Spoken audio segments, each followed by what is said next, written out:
Good morning to all. I am Dr. Prasad Babu, Deputy Director, IGNOU Regional Center, Vijayawada. Already we have sent counseling schedule to all the first year MA Psychology students 1 week back, and 13 students already they have attended the face-to-face counseling session conducted on 10th of this month. Again, we have scheduled online counseling for the lifespan psychology today. That is on 16th, 9:30 to 1:30. Dr. B. Ravikant, Deputy Director, Getam University. Sir has done PhD in psychology, and he is related to management subject also. Sir has been associated with IGNOU for MA psychology for last 10 to 11 years. So he is having a vast experience in the field of education and psychology, management, placement and training, and etc. So I think he will give you the gist of the life and developmental psychology of MA psychology first year course MPC-002. This is the information regarding our class, and most of the students are asking, sir, regarding practicals. So MPCL 007 practical session will be conducted on 12th of April. Already we have given in the schedule. 2 days back also we have sent revised counseling schedule. Please see that, and attendance is compulsory for the practical component. 12th is one day, and again the 12th we will tell you next class when we are going to schedule. So 12th, if you attend 12th, and you are eligible to attend next class, and you are eligible to attend the practical examination also. If you are failed to attend on 12th, you are not eligible to write the practical examination of MPCL 007. This is the information from our side. After the class, we will record the session, and we will send the YouTube link to the learners after all the sessions are complete. This one and another session, MPC-005 research methodology. These two will be sent to all the learners, recordings of the YouTube links. So this is the information from our side. Now I'll hand over to the session to Dr. B. Ravikant sir. And this program, the Google Meet is maintained by our IGNOU Regional Center staff assistant section of Gopal Rao also is here. So thank you very much, sir, sparing your 4 hours time on Saturday. Actually, Saturday, Sunday is the holiday for the IGNOU office, even though we are working for the sake of the students. Thank you, sir. Ravikant sir, welcome Thank to you, sir. Our counseling session. Thank you. Thank you so much.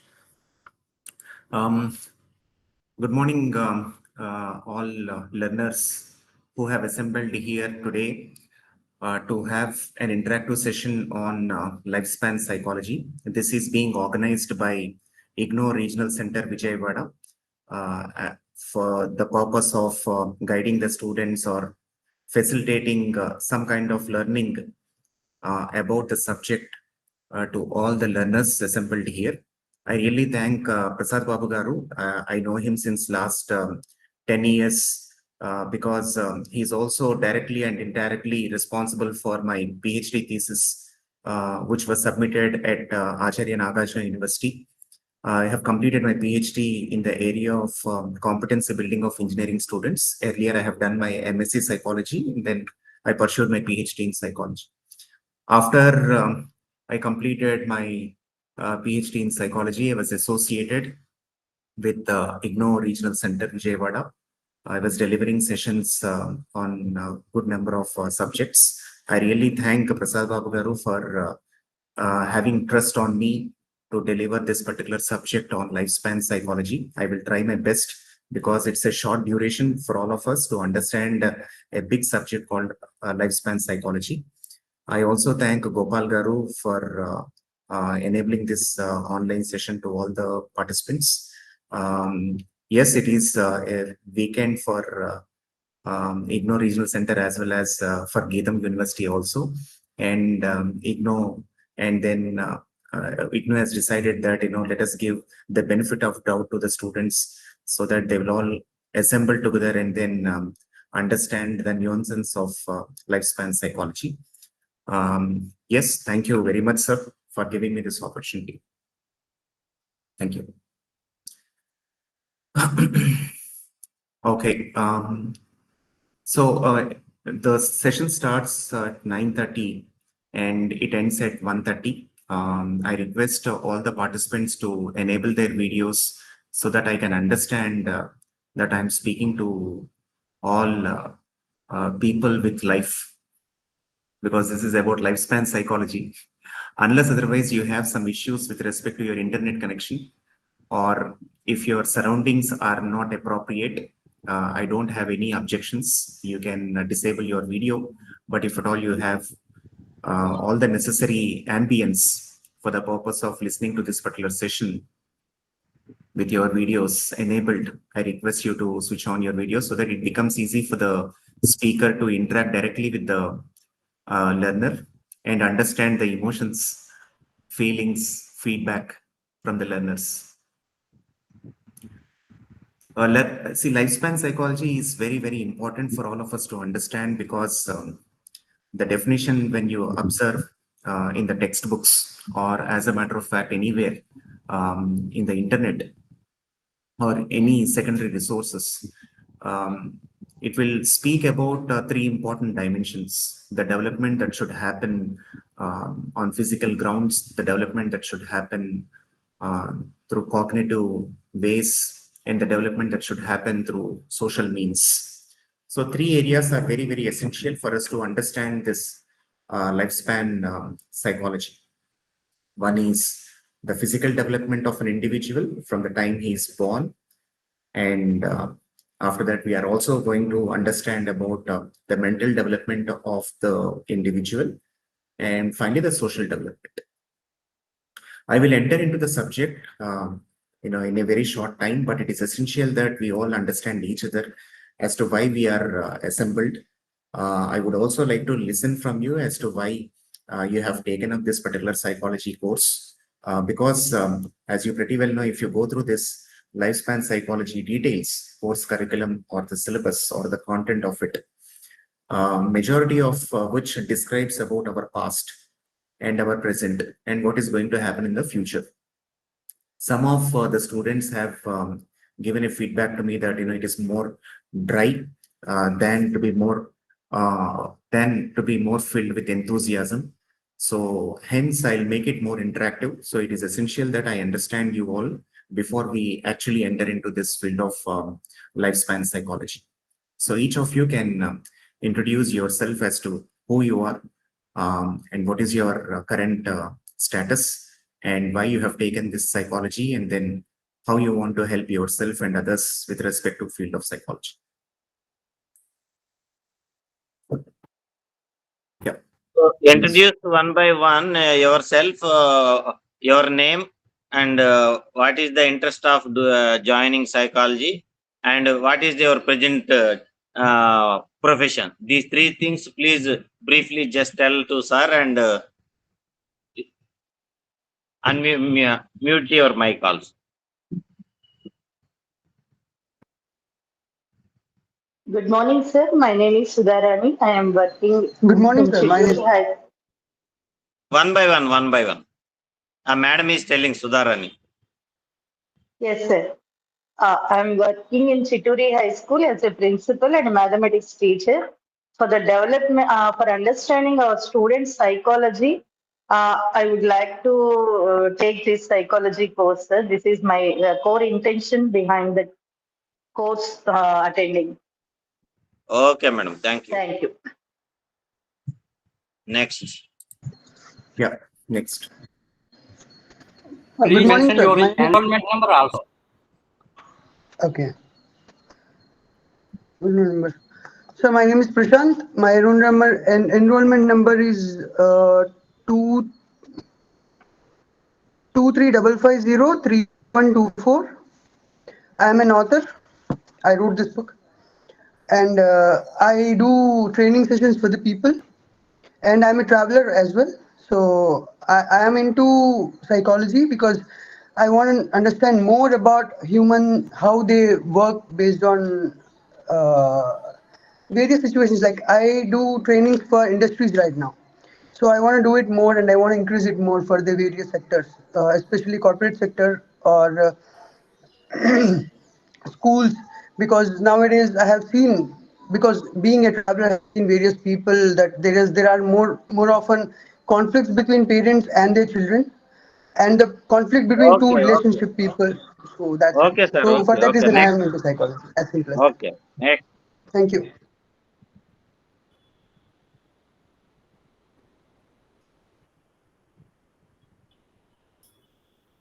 Yeah, Only please two go ahead. people are.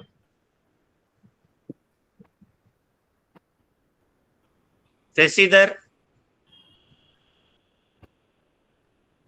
mic on చేయండి please.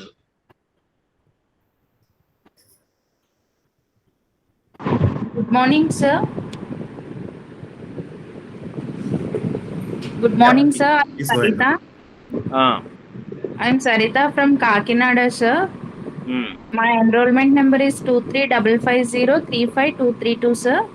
Very I good. completed my PG graduation in MBA Healthcare and Hospital Management, sir. Oh, very My good. husband is a dentist, dental surgeon, sir. We have our own hospital in Pitapuram. I'm What is the interested in purpose of joining MA Psychology? for my children, sir. I have two kids. For my kids' future, I joined in psychology, sir. For bright future for my kids. Okay, good. Thank you. Nowadays, psychological problems, everyone facing psychological problems, sir. That's why I want to Know the join behavior of the psychology. others. Okay. Yes, sir. Sir. Thank you. Next, Suma. Hello, sir. Good morning. This is myself, Ah, Lakshmi. hmm. I'm a homeopathic doctor. My enrollment number is 23544 Okay. Which place you are from? I'm from Nastropet, sir, Guntur district. Nagpur. Okay. As it helps to my career, I am interested to take this MA psychology. Okay, good. Okay, sir. Thank you. Next, Suma. Mic on చేయండి, please. Yeah, good morning, everyone.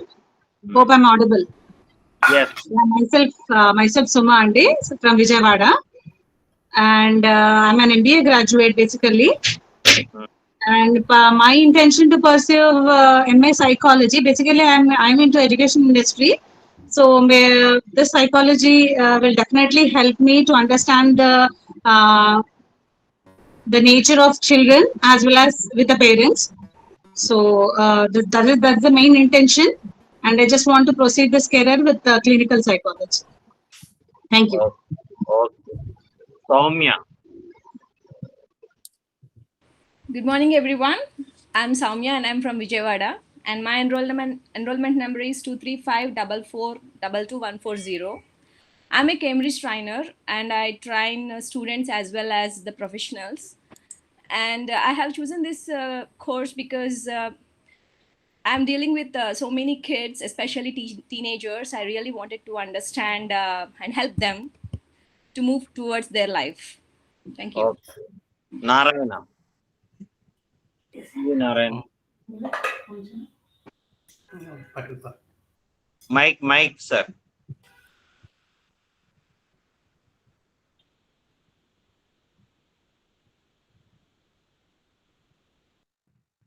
Please on your mic. I am Vijayawada, retired GST officer. With special interest to technical psychology. I already completed MBA class in the university. Thank you. Okay. Sheikh Mohiddin.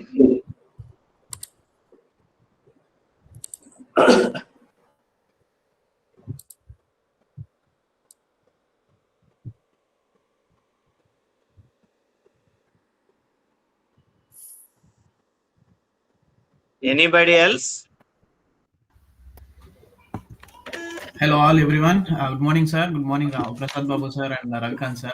I am Sheikh Muhammad Wali. I am from Vijayawada. I have done MBA in marketing session, and while I'm pursuing MBA, I'm interested in consumer behavior, and later on is converted into the psychology, like how a human behavior works, and with the society and all this. And this came into the interest, and I'm interested to learn this psychology and how and understand better for future also.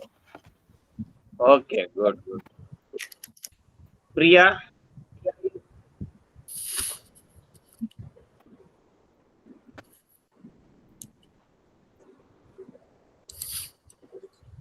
Anybody else? Bhavya? Sai? Sir, good morning. I'm Hmm. Sir, sorry, sir, Please. I'm not able to switch on my video. I'm in college right Okay. now. I'm a Okay. dental surgeon, sir. And after that, I Okay. have done my master's in hospital administration. Right now, I Oh, good. teach in a medical college for paramedical students. I'm an assistant professor, sir. So I would like to.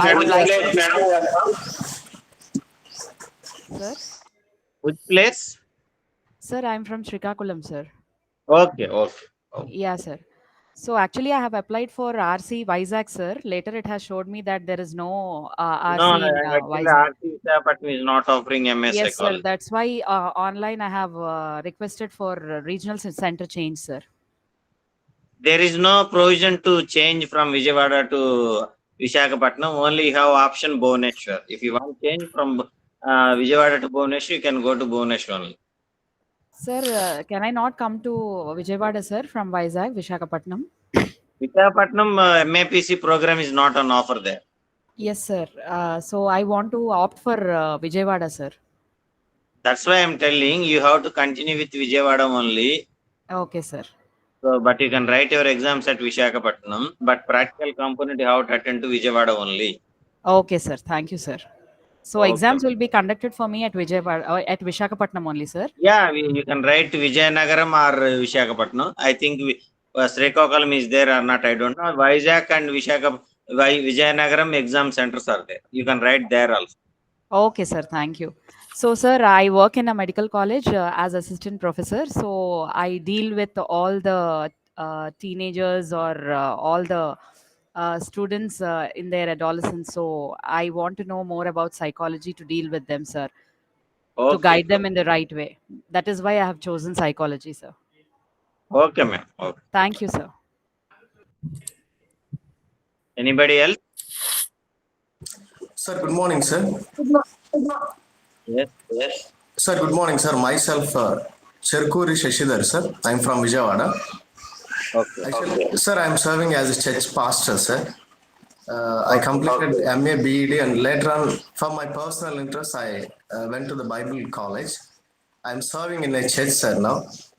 For the better understanding of the church congregation, I joined in this course, sir, particular course. Thank you, sir. This is the different diverse group of people. So, Ravikant sir, now you can Yes, sir. handle it. Yeah. Thank you very much for introducing yourself, and I look forward to interacting with you on different topics that we are going to discuss right now. I assure you that some of the topics that need some kind of practical understanding, I have ensured that there are few videos so that all of you can understand through the video the concept. So it requires a lot of understanding. Hence, I brought some videos for all of you. So before we actually begin the session, let me share with you the screen so that you can see the presentation.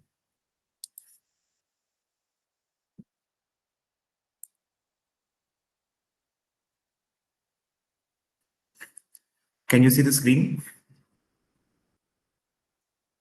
Yes, sir. Yes, sir. You can see. Perfect. Okay. Welcome you all for understanding this human development. Let us try to understand each and every important concept that we try to discuss today. So predominantly, we are going to address few of the important concepts in lifespan development. And as I mentioned to you, for the benefit of the learners who have just joined, I would like to make you all understand the fact that when we are talking about lifespan development, we are going to understand three important concepts in lifespan development. The first concept that we are going to understand is the physical component, and how the physical component will try to influence the behavior over a period of time, or how does an individual develop his physical ecosystem over a period of time. That is one important aspect that really defines the personality. And second important aspect is the social component. How an individual, when he tries to be with others, develops his personality, or what kind of influence the society has towards an individual for his personality development. That is very, very important. And the third important component is essential to understand the fact that how one person can think, and how one person feels, how one person interprets, and how one person takes a decision because of his thought process. Together, we say it as a cognitive side of a personality. So one is the cognitive development we are going to understand. Second one is the physical development. The third one is the social development. In certain books, there is also mention about the emotional development of an individual. That is also part of understanding the lifespan development. So definitely emotions or emotional intelligence plays an important role. Most of you in this August gathering have heard about EQ, which is called as emotional quotient or emotional intelligence, and how important emotional intelligence is to make ourselves more comfortable with ourselves as well as in the company of others. Because as we all pretty well know, not only IQ is important for an individual to progress in his life, but it is essential that an individual has a fair understanding of his emotional competencies and how it impacts his life in general or life in specific. So, so in this particular session, we will try to understand or examine how and why people change and how they remain the same over time. Please read the words very, very clearly. How people change and why people change, and why, how people remain the same and why people remain the same over a time. Okay, let us not hurry up to these concepts, but when we are trying to read each and every component over here, let us try to reflect in our personal lives or in the life of others, whether people are changing or people remain the same. So hence we are trying to understand how people change over a period of time, or how people remain the same over a period of time, or why people change or why people remain the same over a period of time. This is something which needs to be introspected. So when we are talking about how people change or why people change, lifespan psychology predominantly speaks about the change part of it. And then it will try to analyze as to how and why. So the analysis part will come only when we try to observe the change. So the lifespan psychologists or the people who does enough of research in understanding the changing patterns of personality over a period of time from birth to death, they try to understand the change first and try to analyze the change at different time intervals. This is what we are going to understand. Second important concept that we are going to understand is how and why people are both unique and similar to each other. And I still remember when I was pursuing my MSc Applied Psychology from Annamala University, we did a lot of experiments in the classroom. And when we have done a lot of experiments and we have interpreted the results between male gender and female gender and all the cohort, the final conclusion that we say is that individuals differ from each other. This is very important point that we need to mention by the end of that experiment. Even though the results might be similar, but ultimately we have to accept the fact that individuals differ from each other, which means that they are unique personalities. So the genes are designed in such a way that we see a lot of differences. There might be similarities, but differently there are a lot of differences. In a family also, if you observe, if we have two children in our family, or the siblings, that if they try to compare among themselves, the firstborn and the secondborn, or the firstborn and the lastborn are unique among themselves. Maybe the firstborn is very, very traditional in the approach, whereas the secondborn and the lastborn is very, very unconventional. So there might be a lot of contrasting the differences between the firstborn and the lastborn. And they are from the same parents, but yet they share different genes. And the gene is designed in such a way that, they have those contrasting differences.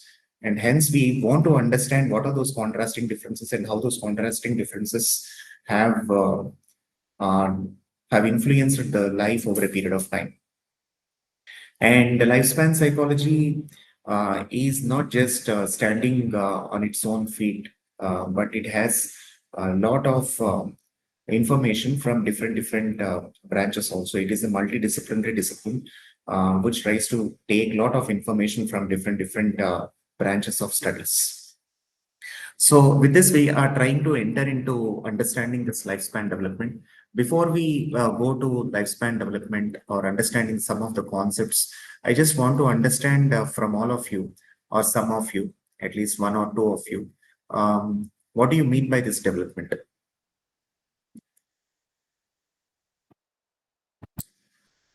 Can anybody share what do you mean by development?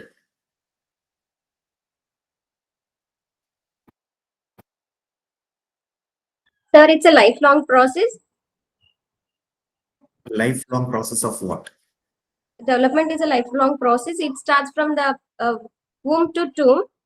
I mean, every second of our life, we can develop many things like a social development, language development, cognitive development, and many more. Sir, it's a development of psychological, biological, and emotional, everything, and social. Whatever we are facing the outer world, every moment we are getting developed. Sir, actually, development you can correlate it to growth, whether it is a psychological growth, emotional growth, or a physical growth.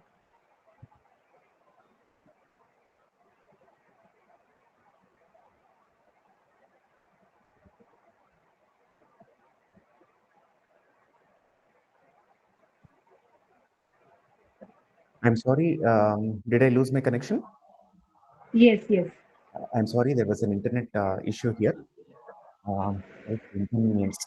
Yes, I'm just trying to understand from somebody what is development.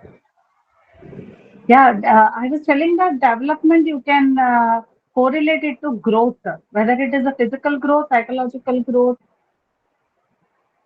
So or does a it cultural can growth. we correlate it to growth, or growth and development are two different aspects?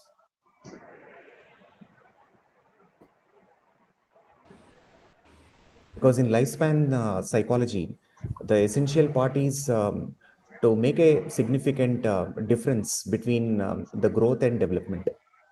We find growth, we also observe development in an individual. So in that way, we need to understand what is this growth and what is this development. Maybe a step-by-step process where we analyze ourselves and thereby implement it in our real life. Okay, so what did you define, ma'am? Is it growth or development? Growth. Growth, okay. Anybody else can try? Excuse me, sir. Development refers to functional or behavioral changes, sir. Growth Development is refers to biological, sir. growth is biological. Okay. Development is emotional, moral, Okay. etc. sir. Okay. I hope ChatGPT is not enabled anywhere. Development is part of the evolution where living being tries to improve his condition by adapting to the environmental things and learning new skills. Okay. So growth is not part of the human evolution. So growth is also It part of is a part. evolution, but developmental part depends upon the living being, where growth does not involve the need of the living being, because it will continue whether the living being is involved in it or not. For development, it needs to be like those steps to be taken by the living being so that he learn new skills, improve him day by day, improve him or her day by day to adapt to the environment that he or she is staying in. Okay, good. Well tried. I'm not going to talk about the textbook definitions as to understand growth and development, but I will try to simplify the definition. When we are talking about growth, it is predominantly we are focusing on the quantitative changes. And when we are talking about development, we are talking about the qualitative changes that happen in an individual over a period of time. This is very important. Now, let's take an example. The quantitative changes can be, the size of an individual from the day he's born and as he progresses through his age. So the quantitative aspects are actually defined as per the age. But over a period of time when we are growing, we are also trying to increase our horizon of our thinking also. So the qualitative aspects, such as the maturity levels of an individual, are very, very, complex, and they cannot be related to the growth aspects. But as we grow, the qualitative aspects of an individual can be observed in the personality. So in simple words, for you to understand, the growth component or the growth aspect or the growth variable is more related to the quantitative changes that an individual can see in his life as they grow. And the development, we are talking about the qualitative changes the individual has over a period of time. So that's what we are going to understand about the human development aspect. There is a big issue in lifespan psychology when it comes to nature versus nurture. There are a lot of hypotheses that have been challenged by lifespan psychologists to understand whether the personality is influenced only because of the nature, or the personality is influenced because of the environment around him. So this is something which we also need to discuss, basing our own experiences or by reflecting our own personal lives, whether what we are today, is it because of our nature?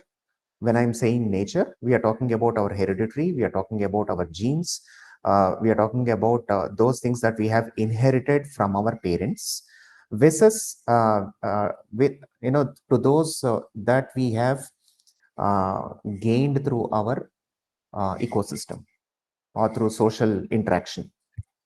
So I leave this particular aspect to all of you, whether in your life is predominantly towards the hereditary side, or is it towards the social learning side?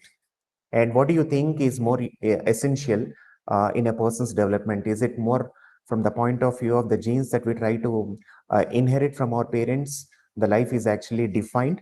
Or should we need to basically really think about, forget about what has happened with my life because of the genes that I have inherited, but what is essential for me to adjust happily, freely in the environment, that should only come through my environment? So what is your opinion on this, nature versus nurture? So I think both of them should be in perfect proportion, because when we go outside into the nature or into the societal consideration, then what happens? We have to behave based on their perceptions or perspectives. So we need to understand them before going in deep into that and coming to our family relations, then maybe our parents or grandparents from mother side or father side, okay, they have given us what we are today basically. So coming into that natural constraints, the influence that they have given, the surroundings they have put us into, so that gives us what we actually are, and what we can become comes from the nurturing from the surroundings or the environment or the people that we meet all along from south of India or north of India or east of India, west of India. So we can develop ourselves in the due course of time. That's what I feel, sir. Okay, we generally find some people in the society, if you closely observe, if the parents are doctors, the child is a doctor. Okay. So, a parent is an IAS officer, the children are IAS officers or IPS officers.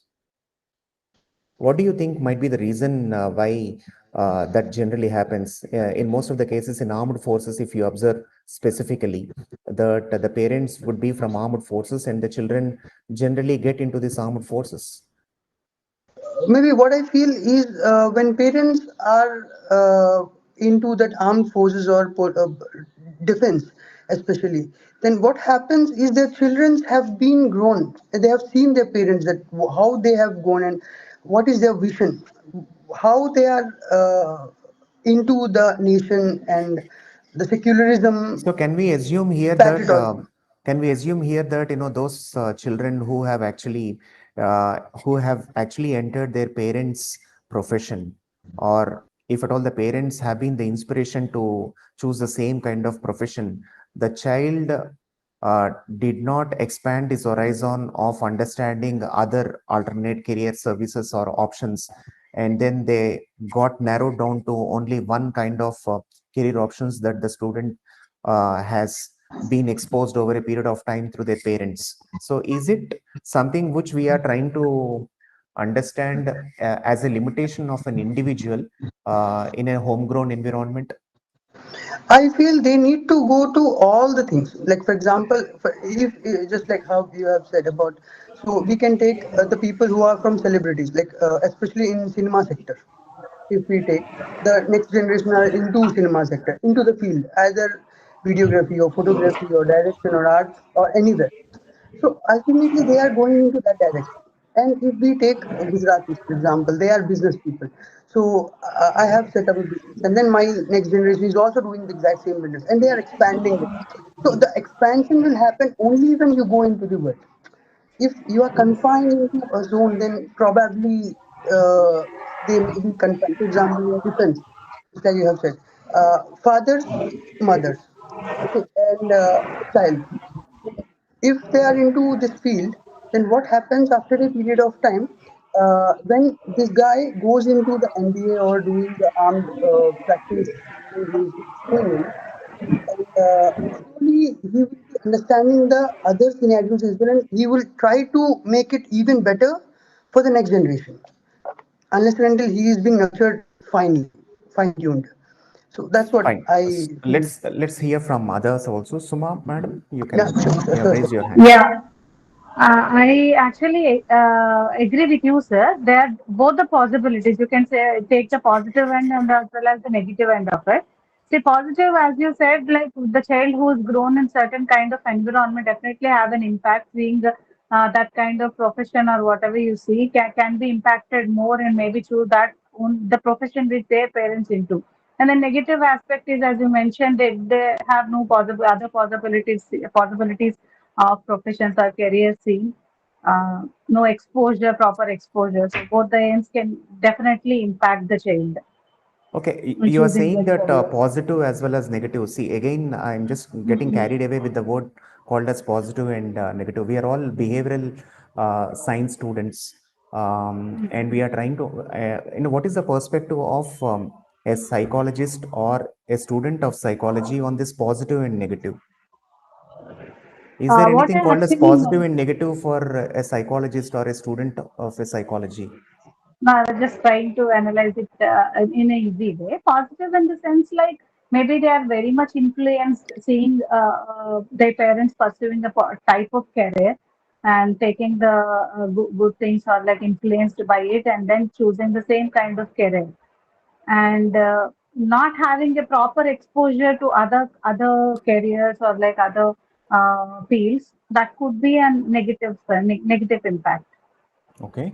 which forces the child to choose that particular career which the parents are into. Okay. So I just still want to understand from you what is this positive and negative thing from a psychology perspective. Do you in psychology do we have this positive and negative anywhere Not in any of the exactly. textbooks that we No, have seen in psychology? As far as my no, experience goes, is there anything called as no, positive and negative? no.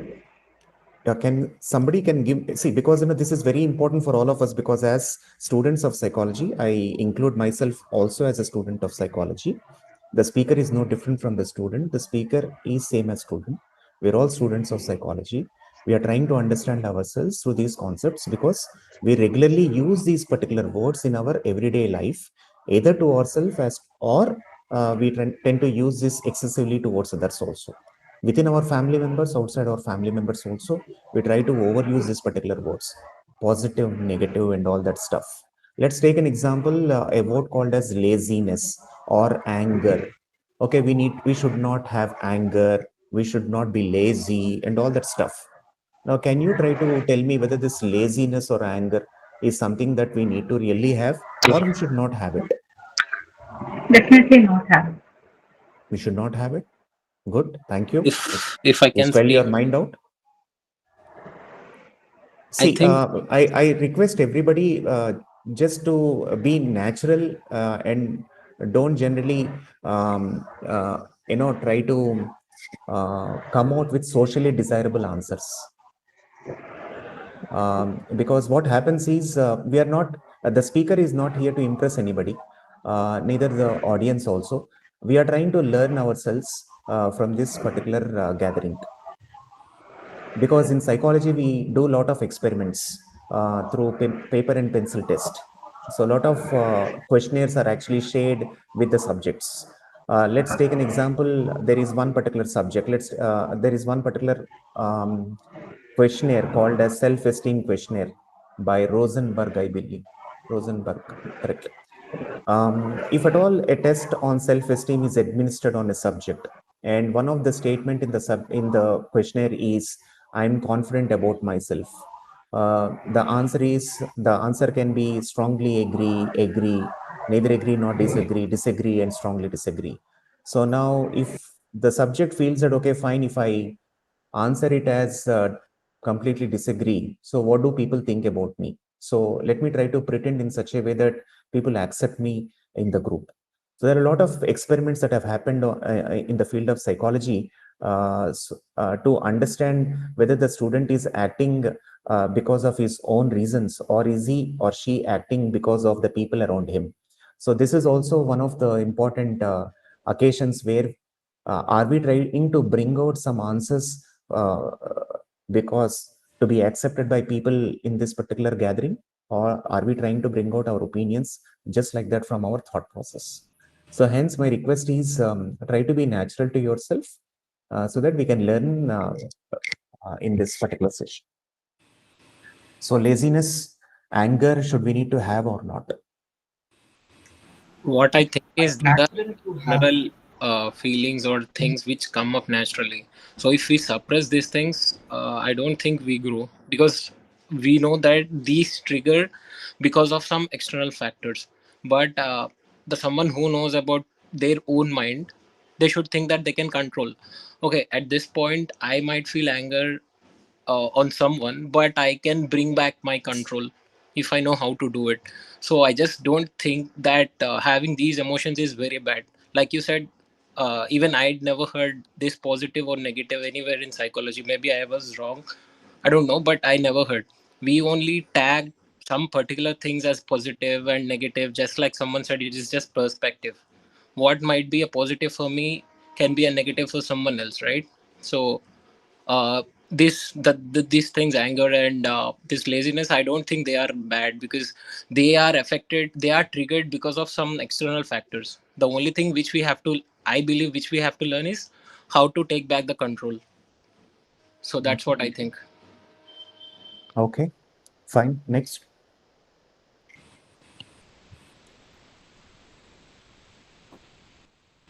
Yeah, please discuss. See, as I mentioned to you, this lifespan psychology, if at all you go through the curriculum, it would not be very, very interesting for you, I'm telling you, honestly. If you go through the concepts, it will not be interesting for you. But if at all we try to discuss, there are few things that we may learn out of box. So hence, I'm just trying to ensure that everybody is on the same page.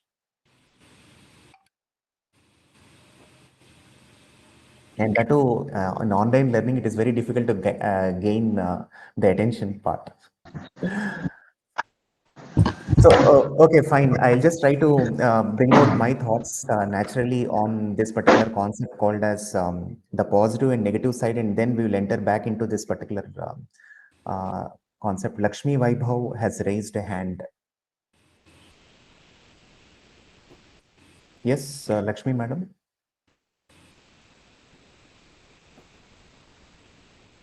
Okay, so when we are talking about this laziness or anger or any other emotion that we generally feel or tend to understand that it is negative or positive. As a matter of fact, in psychology, there is nothing called as positive or negative psychology. But have you heard about a word called as positive psychology? I don't think so, sir. There is any kind of positive or negative psychology because. No. There is a wonderful concept called as positive psychology once again. Okay. Have you heard of a person called as Csikszentmihalyi? You can basically Google it if you are Name, sir, multitasking. I pardon? know Name, majority name, of please. you are experts in multitasking. So you can Google it, which is called a Csikszentmihalyi. Spelling, sir? Yeah, just try it by yourself, Csikszentmihalyi, who is the father of positive psychology. Or I think there is another individual called as Seelberg. You can just try it out because they have come out with a wonderful concept called as positive psychology. I'll tell you a small example as to why we are talking about this concept called as positive psychology. Earlier, I gave you a contrasting statement saying that there is nothing called as positive or negative in psychology, but the recent research has come out with a wonderful understanding of why the world has to really look the psychology more positively, and hence they came out with a concept called as positive psychology. Do you remember, your previous experiences when a child is suffering with some drug abuse, or if a child is out of his mind, then the natural suggestion is to basically take that particular child or that particular individual to a psychiatrist. So when the suggestion is to take that particular individual to a psychiatrist, then immediately there is an understanding that an individual is having some mental issue or mental problem. Now, if we generally have these kind of discussions in our home, and if we try to understand whether our children or our family members have to be taken to a psychiatrist or a mental specialist, then people generally do not accept it as easily because they feel that, why do you think that I'm mental, or do you think that I have some psychiatric problems? I'm not interested to go to any mental specialist or psychiatrist. I do not have any issues. So in earlier days, it was very difficult for a person to be convinced to visit this mental hospital or a psychiatric clinic because they generally do not agree themselves to have these kind of mental issues. It was called as a taboo in order to bring out our opinions freely about these kind of psychological issues. So that is because the fact was that majority of the psychological issues that used to be experienced by most of the people in the society are more towards their irrational behaviors and abnormal behaviors. So when psychology as a discipline which has emerged over a period of time, it was more towards the mental disorders of the patients or mental disorders of the individuals. It was nothing to do with the people who are good, active, exuberant, healthy in their lives. So there are two two categories of individuals in the society. One is the people who are having lot of issues in their personal lives, who have mental issues, mental disorders. They are unable to basically deal their life freely in an enthusiastic manner. They are suffering a lot. They are frustrated in their life. They are depressed in their life. This is one side of the coin. And there are a lot of people who are happy in their lives. Now, if psychology is an answer to the first aspect, you know, tensions, issues, frustrations, depressions, dilemmas, challenges. So it used to be as a solution to the former issues. But over a period of time, people have realized the fact that psychology should also be more useful to the healthy people also. So let's take an example. If I am healthy today, or if I am healthy normally, do I need to basically go to a psychologist? Why should I basically go to a psychologist when I'm basically healthy, when I'm all right, when my thought process is okay? So why should I basically go to a psychologist? This is an important concept.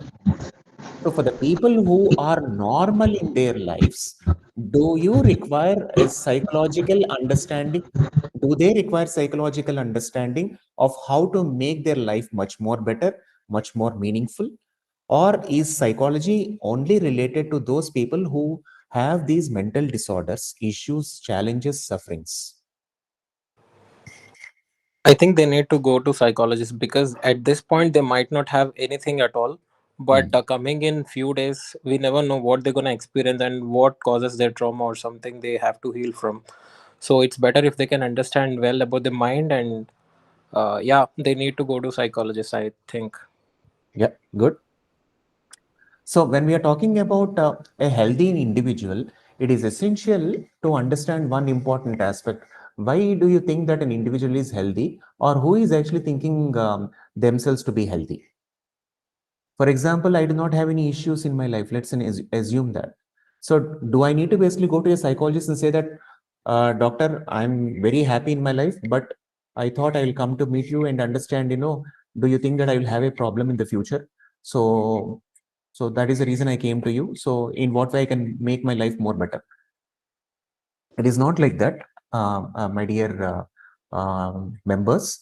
When we are talking about positive psychology, it is essential that each and every healthy individual also tries to examine to himself or herself as to why people are happy. This is important. If they don't understand why people are happy, why they are happy by themselves, is it the pleasure that they are actually feeling it to be very, very happy? Or what kind of activities they are involved in everyday life in order to define themselves to be happy? So the happiness part should always lead to a sense of purpose. The more our initiations, the more our thoughts, the more our actions are more diverted or directed towards a purpose, then probably we need not have any kind of problems in the future. But if at all the happiness is because of our lifestyle, because of some aspects that are naturally coming to us because of people around us, which is not actually manufactured by us, which is actually influenced by others around us to us, then probably there is a problem. Hence, we need to understand how we have to make our life more better, more meaningful, more purposeful. Then this psychology, the positive psychology, will definitely help us. You're getting my point? So Yes, sir, when we yes. are talking about this laziness or anger, as a matter of fact, we have overused this particular word called as positive and negative in our day-to-day life. This laziness can also be understood in a positive way, because there is nothing called as negative or positive. Everything is how we try to apply. All these words that we generally use in our everyday life should always be seen as tools. So let's take an example, laziness. Laziness is an important element that an individual should possess. How he has to possess that particular element? Let's take an example. There are some people who have this natural habit of playing games, or they have some addictions. So now how well the habit of laziness decrease the impact of addiction in one person's life.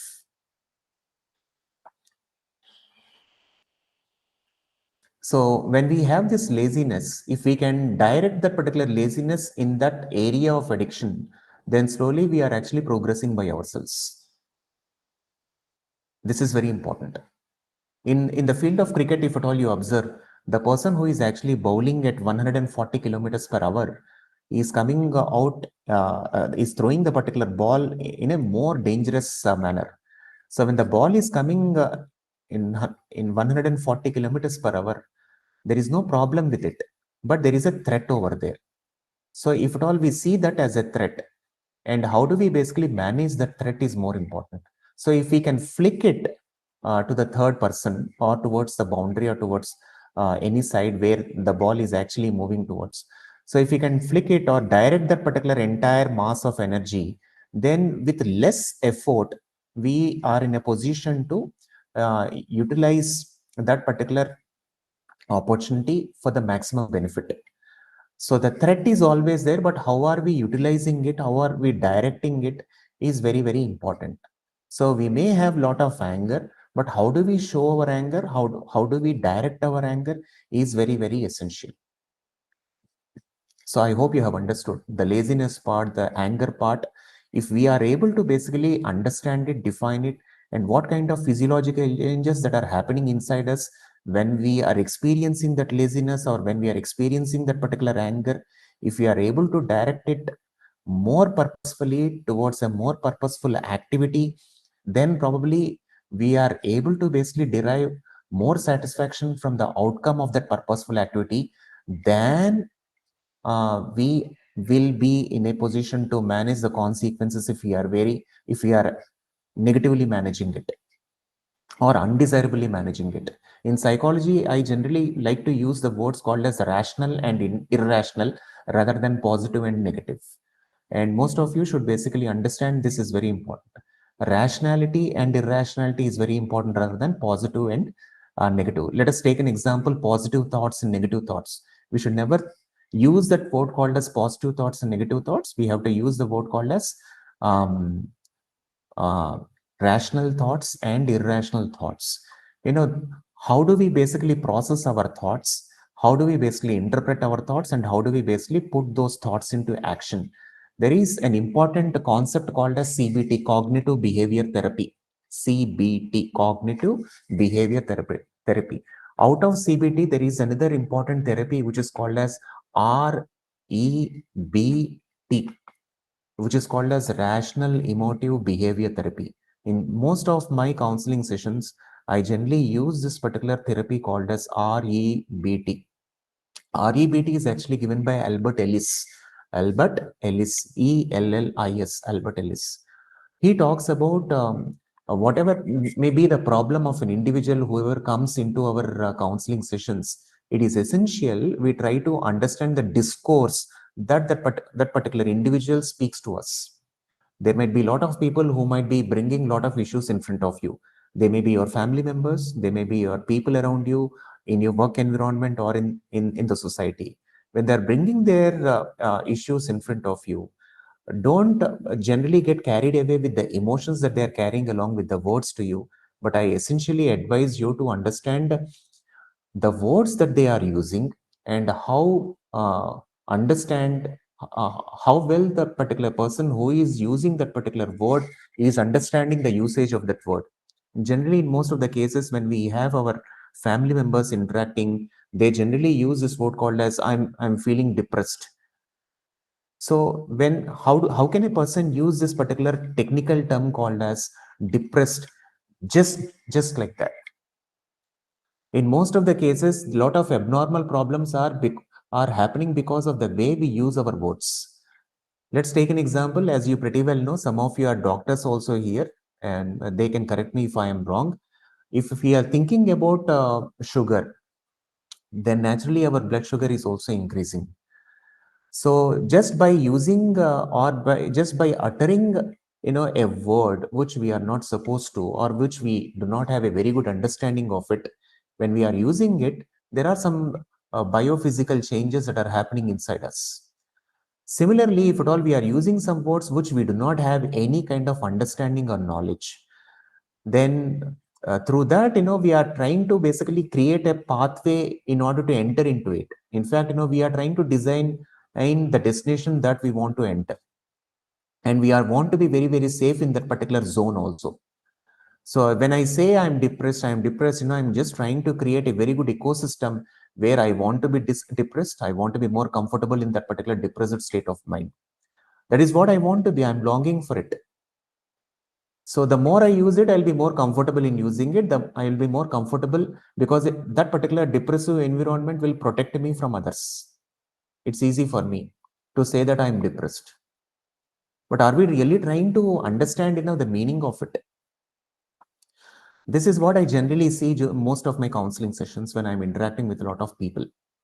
How we overuse it, how we exploit some of the words that we are not supposed to use it because technically they are not correct at all to use it to our circumstances. There might be some tension initially. So the tension is caused because of a conflict.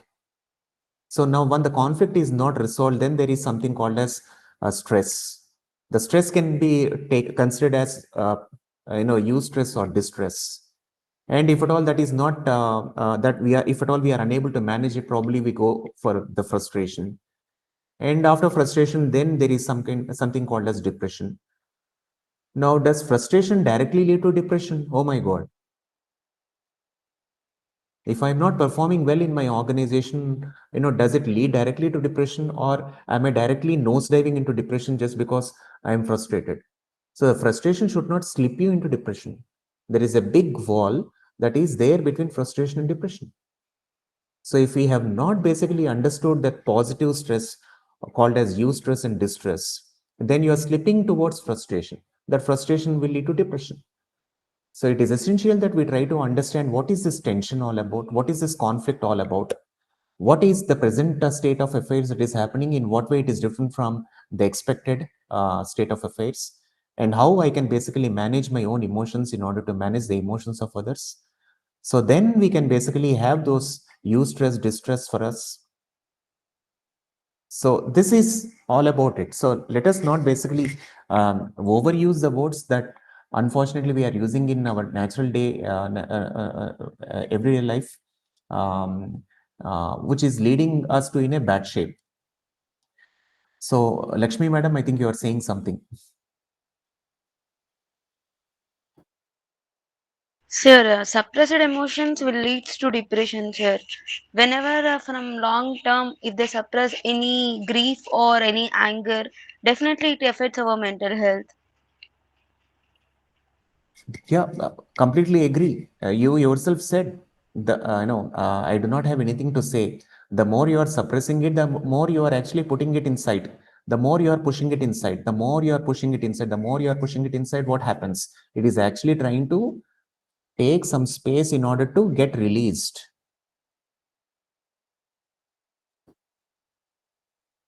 So in each and every occasion that we are walking in our life, that particular suppressed thought or feeling or experience is actually finding ways to be released, because at any given point of time it has to be understood. Once it is understood, it will not have any kind of power.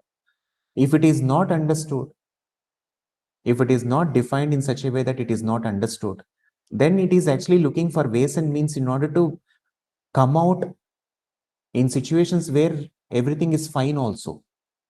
That is the reason in our in our day-to-day life also, when people are happy also, we are unable to be happy. When nothing is affecting us also, let's take an example in the movie theater. When something good is happening in the movie, but still we are not actually bringing out that natural emotion that is consistent with the movie scene, but we are not bringing out our natural emotions just because whatever we have actually suppressed, it is actually looking for ways and means in order to come out. It is generally because we have not understood it, or we have not seen a logical conclusion of that particular suppressed thought. You have rightly said about it. The more you suppress it, the more it will basically create a big ruckus inside us. Any thoughts on this?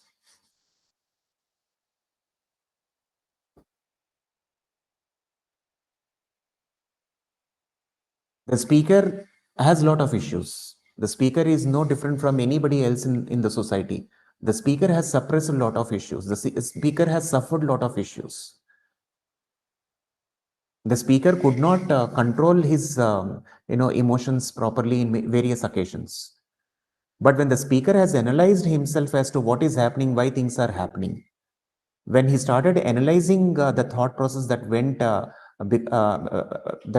inside, and the consequences that are expressed outside, or the consequences that have been observed outside, then there is a kind of understanding, there is a kind of realization as to why things are happening the way they should not be. So there should be a clarity of thought as to why things are happening the way they are happening. If we can really understand the problem, half of the problem is resolved.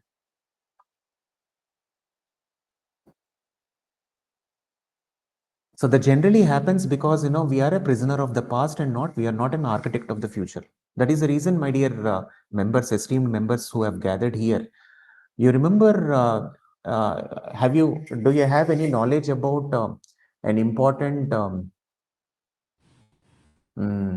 concept called as mindfulness?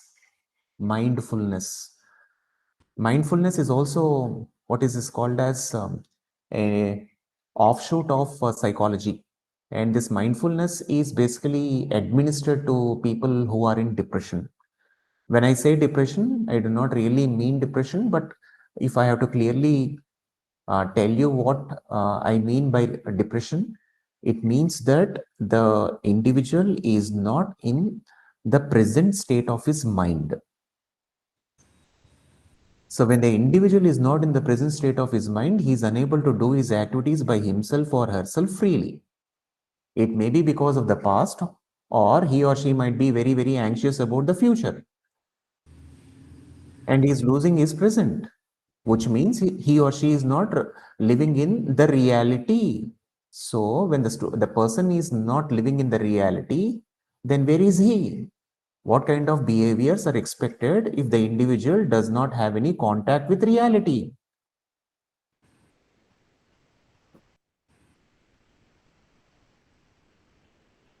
So mindfulness generally answers to this particular question as to how we can bring back the individual towards reality. There is a Buddhist monk. You can browse him in YouTube. His name is Thich Nhat Hanh. I don't know whether I remember his name correctly or not. Thich Nhat Hanh. THICHNHATNAN. He's a very good, I think, Nobel Prize winner also, I believe. He's a Buddhist monk. He has come out with this particular mindfulness program very well. You understand what mindfulness is all about. And generally, in some of the cases that I have administered, the cases of depression, which are manageable within the realm of affairs, I generally try to tell my subjects or people who have come for a support is to the simple exercise that I tell them is just whenever you are actually doing the work, you just try to think inside you what you are doing at that particular point of time. Let's take an example. When I'm there in my home, when I'm washing my utensils, okay, so the tap is switched on and the water is gushing outside, and I have one vessel in front of me. I'm applying the soap on the vessel. I'm rubbing my hand, or I'm rubbing the scrub onto the vessel so that the dirt is moved off. So I'm trying to basically express the present situation in each and every simple sentence. The more I am doing, I am trying to bring back my thoughts to what is happening in the present given situation. So once I have done that particular dishwashing, when I go back to my work, I need to ensure that I am trying to define each and every thing that I am doing at that particular point of time. So the more I train my mind to define what is happening at that particular point of time, that is called as thinking loud. So then what happens is the mind is getting adjusted, adapted to what is happening at the given point of time. Therefore, the mindfulness will generally, take its place, its position. I don't know whether we are speaking something sensible or not today. Yes, sir, I totally understood the point. What I feel, can I say something on it? So, Yeah. what I feel mindfulness is all about means there are two things, sir, brain and mind, as we already know. Okay. Yes. So, brain and mind. So, when brain works based on how your sensory organs are basically working on. Simple. So, when they work in present. They can't work in past. Hello, Who can you said? hear me? Who said the brain Sir? cannot think about the past? No, not brain. When the sensory organs are working on in this particular state, right now we are discussing. So my eyes, my ears, and my touch, everything are into this particular state right now, and not generally that this happens, but my memory may be fluctuating to one place or the other. Like I might think of something, okay, after this point of time, what I am going to do or what has happened in my life past. When these both come in contact, like, okay, my mind, if I set my mind to this particular place, okay, today I have to learn this particular topic or this particular subject or this particular thing for this time period, then maybe mindfulness can coexist. That's what I think. What you say, sir? Okay, fine. That's okay. We can continue that discussion. But others, do you feel something? We are discussing something which is valid, or do you think, we are actually going out of the syllabus?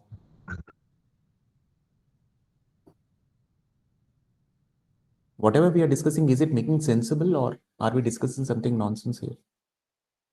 It's making sense. Actually, it's a very really good concept to understand the conscious way of living. Okay. So Okay. it's really nice. Okay. If that is interesting, I would like to basically do a small kind of exercise with all of you. Is it okay? Okay. Because if at all we are there in a classroom, I would have done it in an experiential mode, but it is very difficult. I do not have great communication skills. I'm very, very poor in my communication skills because the ideas that I have, I'm just trying to see ways and means of translating those ideas in the way that I understand, or the way I would like my motives to be understood by all of you. Okay, so I'll ask you one question to all of you, so that this becomes a very good activity, a very good interesting activity online. Generally, when we are talking about our actions, okay, all those actions are because of what? Whenever we are taking any decision in our life, all these decisions are taken because of what? We are able to take decisions because of our Past Thought process. Thought somebody process. said thought process. Who said thought process? This is Pravina. Yeah, Pravina Madam ji, thought process. So, which means our thoughts are influencing our actions. Okay, this is a very good learning for all of you. I request everybody to be attentive because it might change your perspective of how you are going to operate after this particular session. Or you may see yourself in a new way after this particular session. I do not have any magic wand, but I'll just try to see how I can basically influence this particular concept into your minds. And I'm sure whatever I'm going to speak is part of one of the topics called as information processing theory. So don't think that I'm actually dealing something which is outside syllabus, but it is part of understanding how our cognitive process works, and it is part of our information processing theory also. So which means, let me bring you the concept. When we try to take some decisions, or if some behaviors are actually coming out through us, it is because of our thoughts. So I'm just trying to say to you that thoughts are influencing our actions. Agree or disagree? Agree? Let us agree for some time. All of us, let us agree for some time that our thoughts are responsible for our actions. Okay? Fine. So let us actually go a little bit deeper into that particular concept. Okay. I want everybody to look into your ceiling, to the place where you are sitting. Okay. Look to the ceiling and just tell me what you see.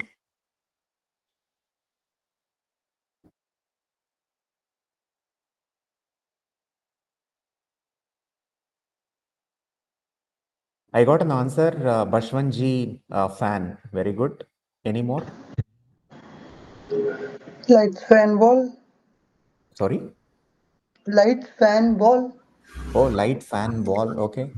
Good. Next. Sheikh Muhammad Wali ji. Yeah, same light. The ceiling, Light, the white color, ceiling. fan, wings, wire, blue color fan. Blue color fan. Now I'm really surprised with these answers. Okay. I see the shape of the ceiling. Oh my God. You're thinking too deeply, right?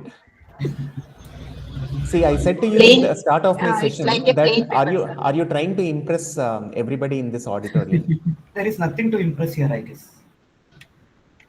Okay. It's like a plain paper, sir. Is it a natural answer if at all I look up and I say that, I'm seeing the patterns in the ceiling, there is a straight line which is intersecting or bisecting something. Is it coming naturally to us, or is it because of the question that I have asked? Maybe it is because It is because of that which we are question. seeing. It is because of the question predominantly. And in very rare cases, there might be some people like Santosh ji who can come out with some original answers also. They may feel that and they are actually replying to it. I really appreciate that. Good. Okay, so majority of the answers are towards the object that they have seen, which is termed as fan. Okay, so when I'm just trying to go to the deeper side of your thought process, and the question that I have asked you is, what do you, when you look up, what do you see? Okay, so you have mentioned that, I see the fan, I see the tube light, and some mentioned the color of the fan and all that stuff. Now, when somebody said it is fan, so I guess most of you predominantly have said fan. Let's take an example. So when they said fan, fan is already known to you. So which means you use the word called as fan, or you uttered the particular word called as fan from the existing knowledge about that particular object. So which means you have taken sufficient information from your past memory to define what has been asked to you in the present. Agree, disagree? Agrees. Agree. Which means whatever we are actually, taking any decisions right now, we are immediately going back to our past and we are actually trying to bring the particular past to see whether it is going to be helpful in the present situation. Agree or disagree? Agree. Wonderful. Which means the experiences that have happened earlier are assumed to basically solve our present problems.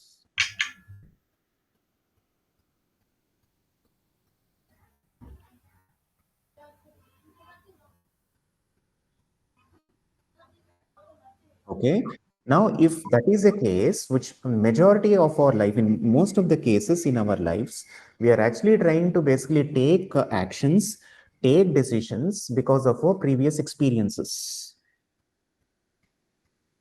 In that way, are we not missing what is the present, how the present needs to be understood? Is the present different from the past?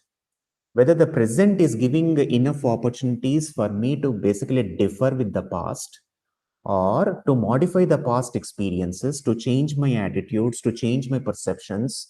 I need to really think in the present, understand the present, analyze the present under the present conditions, take enough guidance from the past, but that should not influence my present decision-making process.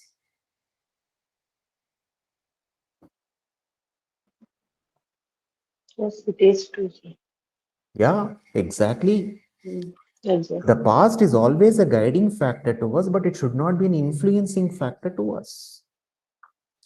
But if at all I look onto the, what is this called as the ceiling, like Santosh ji, and I say that before I basically say that it is a fan, I can say that there is something which is hanging in a suspension mode, which has 3 wings to it.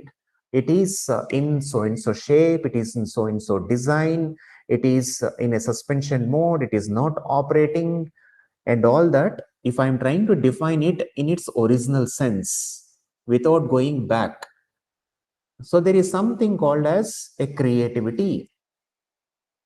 So a new thought has entered, a new experience is actually experienced.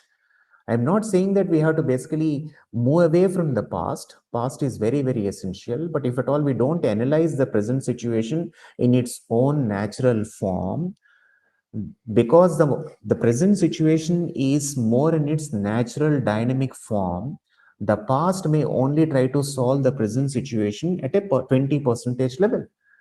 But the present situation has to be understood at the present dynamic situation of the present problem.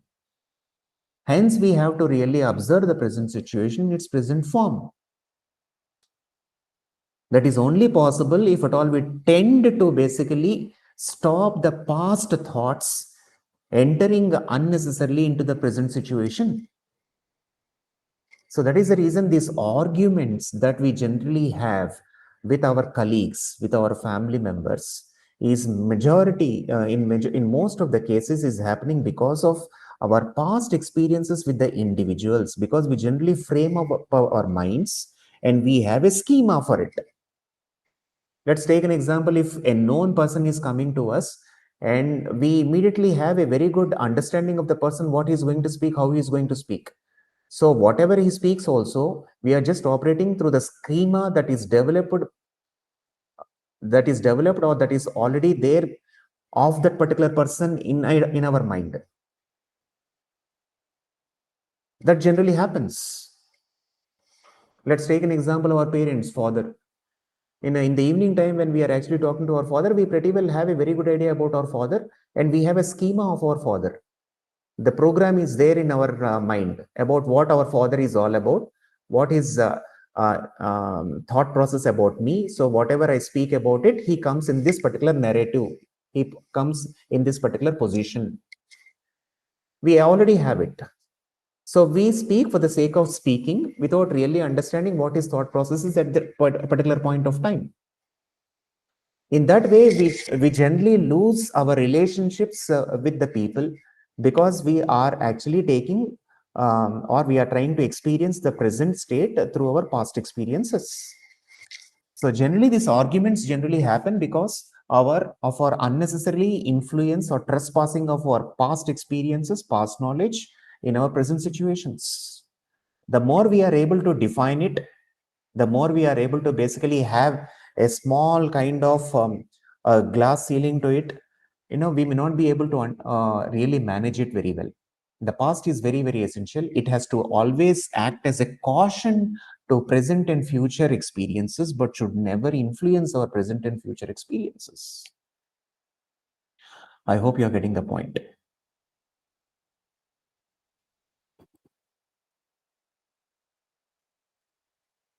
Yeah, and there is something else also that is that needs to be understood by all of us. The human development can also be understood from the point of view of the heredity as well as the environment around us.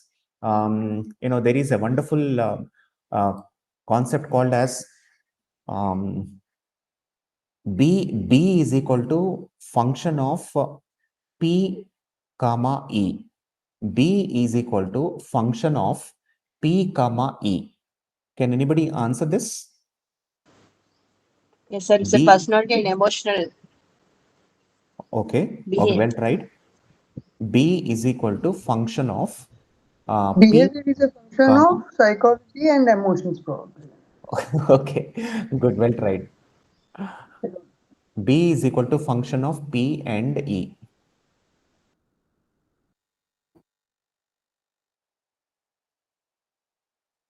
P comma E. Okay, I'll tell you. Behavior is a function of person, comma, environment. So behavior is where? Behavior is outside. So the outside behavior is influenced because of two important variables. Those two important variables are One is the personality. Second one is the environment. So these three are very, very, very technical words that are used in psychology as a matter of fact. So behavior is influenced by personality. Now, can somebody define what is personality in a technical way? Personality is a dynamic organization in an individual which can adapt to its internal as well as external environment. What is personality? Personality is a dynamic organization which can adapt to its internal as well as external environment. Dynamic organization, it is not a static organization. Static organization means it is not able to basically see what is happening here and there, within and without. It is not able to see, it is not able to grasp, it is static, it is lying idle. But personality is a very, very big dynamic organization within itself, which can adapt to its internal environment as well as external environment also. Let's take an example. It is very, very hot outside. So the environment is very hot. So what is that we are trying to do? We are trying to have AC in our room. We are switching on the AC in our room. So when we switch on the AC in our room, personality is a dynamic organization within itself, which is able to adapt to the internal environment as well as external environment also. I'm just trying to give you in layman's language. Okay. Let's take an example. There is a class that is actually going on right now. It is, you have a lot of works that are pending for you. So that needs to be addressed, but this class is also very, very important. So personality is a dynamic organization within itself, which can adapt to its internal as well as external environment. So you are trying to manage this particular class in such a way that the activity that you are supposed to do is also given enough time, enough importance, and you will be managing it at appropriate intervals. Or you may listen to this particular class for 1 hour or 2 hours, and you are switched to another important task based on your priorities. So in that way, we are trying to manage our internal environment as well as external environment, which is called as coping, C-O-P-I-N-G, coping. Coping is the most important word that needs to be understood by us, coping. That is the reason we use the word called as coping with stress, coping with stress. How do we cope with our stress? Okay, so there might be a lot of rain outside and then we are using raincoat or umbrella, coping. You're getting my point? Behavior is equal to function of person, comma, environment. When we use the word called as comma, they are independent variables. I think in research methodology, you're going to understand the variables, the hypothesis, the correlation part, what is affecting what. All those things you are going to understand in research methodology. So when these two independent variables are there, they are affecting what? They are affecting the behavior. So personality is affecting the behavior. Sometimes the environment is also affecting the behavior sometimes. So environment is something which is there outside us. The inside us is called as personality. The outside is called as the environment. How does the environment affect the behavior? How does the personality affect the behavior? Let's take an example, the personality aspect. If I do not have self-confidence within me, okay? If I do not have self-confidence within me, then my behavior is influenced. My behavior is affected. I may not be able to do the task in time, or I may not be able to do the task in such a way that the other person is happy with our task.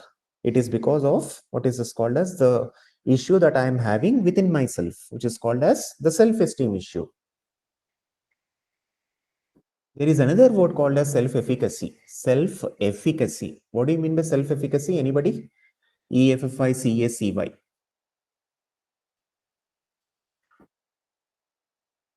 Self-efficacy. Any trials?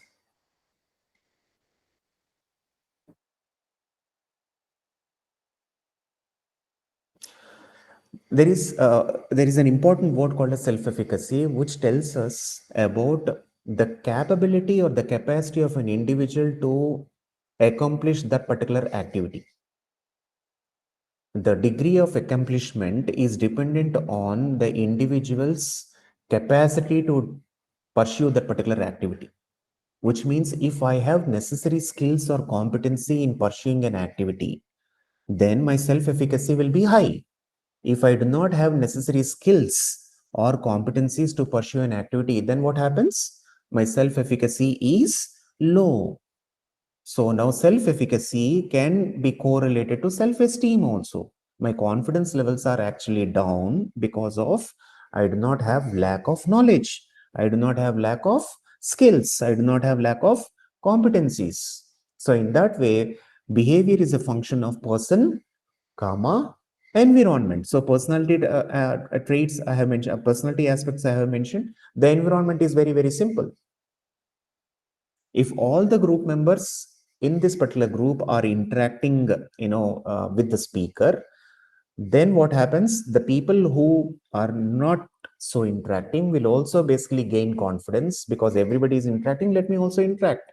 But if none of them are interacting in the group, the other people will feel that what is the reason for me to interact in the group? This is as good as it. So the environment will definitely have an impact on us, on our behaviors. So that is what is called as the nature versus nurture. The nature is more related to how the hereditary factors have influenced my behavior, or how the genes inside me are the cause of my behaviors. And the psychologists also say that it is not only our hereditary um, uh, is a depending factor, but the nature is also an important factor. Nurturing is also an important factor. When I say nurturing, it is how can we basically adjust our environment so that the environment will basically help us to move out from our, what is this called as, past issues that we are unable to basically change by ourselves. Let's take an example, diseases. There are some diseases. Let's take an example. I do not know exactly what is the disease called, wherein our brains, if there might be some people who might be suffering with some disease where the brain cells will start dying soon, which means that over a period of time, the person will not have ability to basically think and then relate to things and people. So the brain cells will start diminishing. So when the brain cells start diminishing, it is clearly an indication that that particular cause of that particular damaged brain cells is because of the genetic aspects, genetic influence of the individual. So which means that because of genetic issues, the offspring has developed such kind of system wherein he or she is also experiencing the same kind of situation. So in that way, the nurturing cannot basically help him because the outside environment may not be able to assist the formation of personality because of the disease factor that is actually grown inside, and it is actually diminishing by itself. So the nurturing may not be so helpful in shaping the personality. Whereas, let's take an example, there are some terminal illnesses called as cancer. The parents would have been affected by cancer, but the child or the offspring will not basically get that cancer. So it differs once again from one disease to another disease, and then it is, it can also be managed by the environmental conditions also. So hence we need to understand that there is a dichotomy between nature as well as nurture. There are aspects which may not be controlled by the surroundings, by the environment, because of which the personality is influenced predominantly by genes, and it happens through genetic disorders, or grows because of genetic disorders, or changes because of genetic disorders. Whereas there are a lot of aspects that also can be influenced by the, what is this called as, environment that is around us. I know in my relatives, one of my relatives' daughter, she hates what is this called as animals. She hates anything that is related to insects. But she is studying her MBBS. She has completed her MBBS, and she's pursuing her MD program also. So it is possible to change our opinions or perceptions or feelings basing on the environment where we can be exposed to also. Yeah. And there is also another important point here is whether the development is continuous or the development is discontinuous. This is important. What is this continuity? What is this discontinuity? When we talk about whether the human development is continuous or whether the human development is discontinuous, it means that it can be. I can give you a very good example. If at all we sow a seed in the ground, okay, in the mud, so there is a seedling. From the seedling, there is a plant. From the plant, over a period of time, there can be a tree. So if you see the growth of that particular seed from a seedling to a tree, so that is called as a continuous activity or continuous growth of that particular seed, from the seed to a plant. We can take that as an example of what is this called as continuity in lifespan development. Let's take an example as a child is born, and from the day the child is born, he basically grows through his age over a period of time. Okay, it is called as continuous growth. We are talking about the quantitative things over here. Okay, when we talk about discontinuity, we are not saying discontinuity to be in the negative parallels, but we are saying that discontinuity means that at each and every time interval, there might be some qualitative changes in an individual personality, which is actually termed as discontinuity. At different time intervals, there might be some qualitative changes that are necessary for an individual's growth and development, which is called as discontinuity. I can share with you some examples over here. You can see and you can understand them. I'll just share with you right now.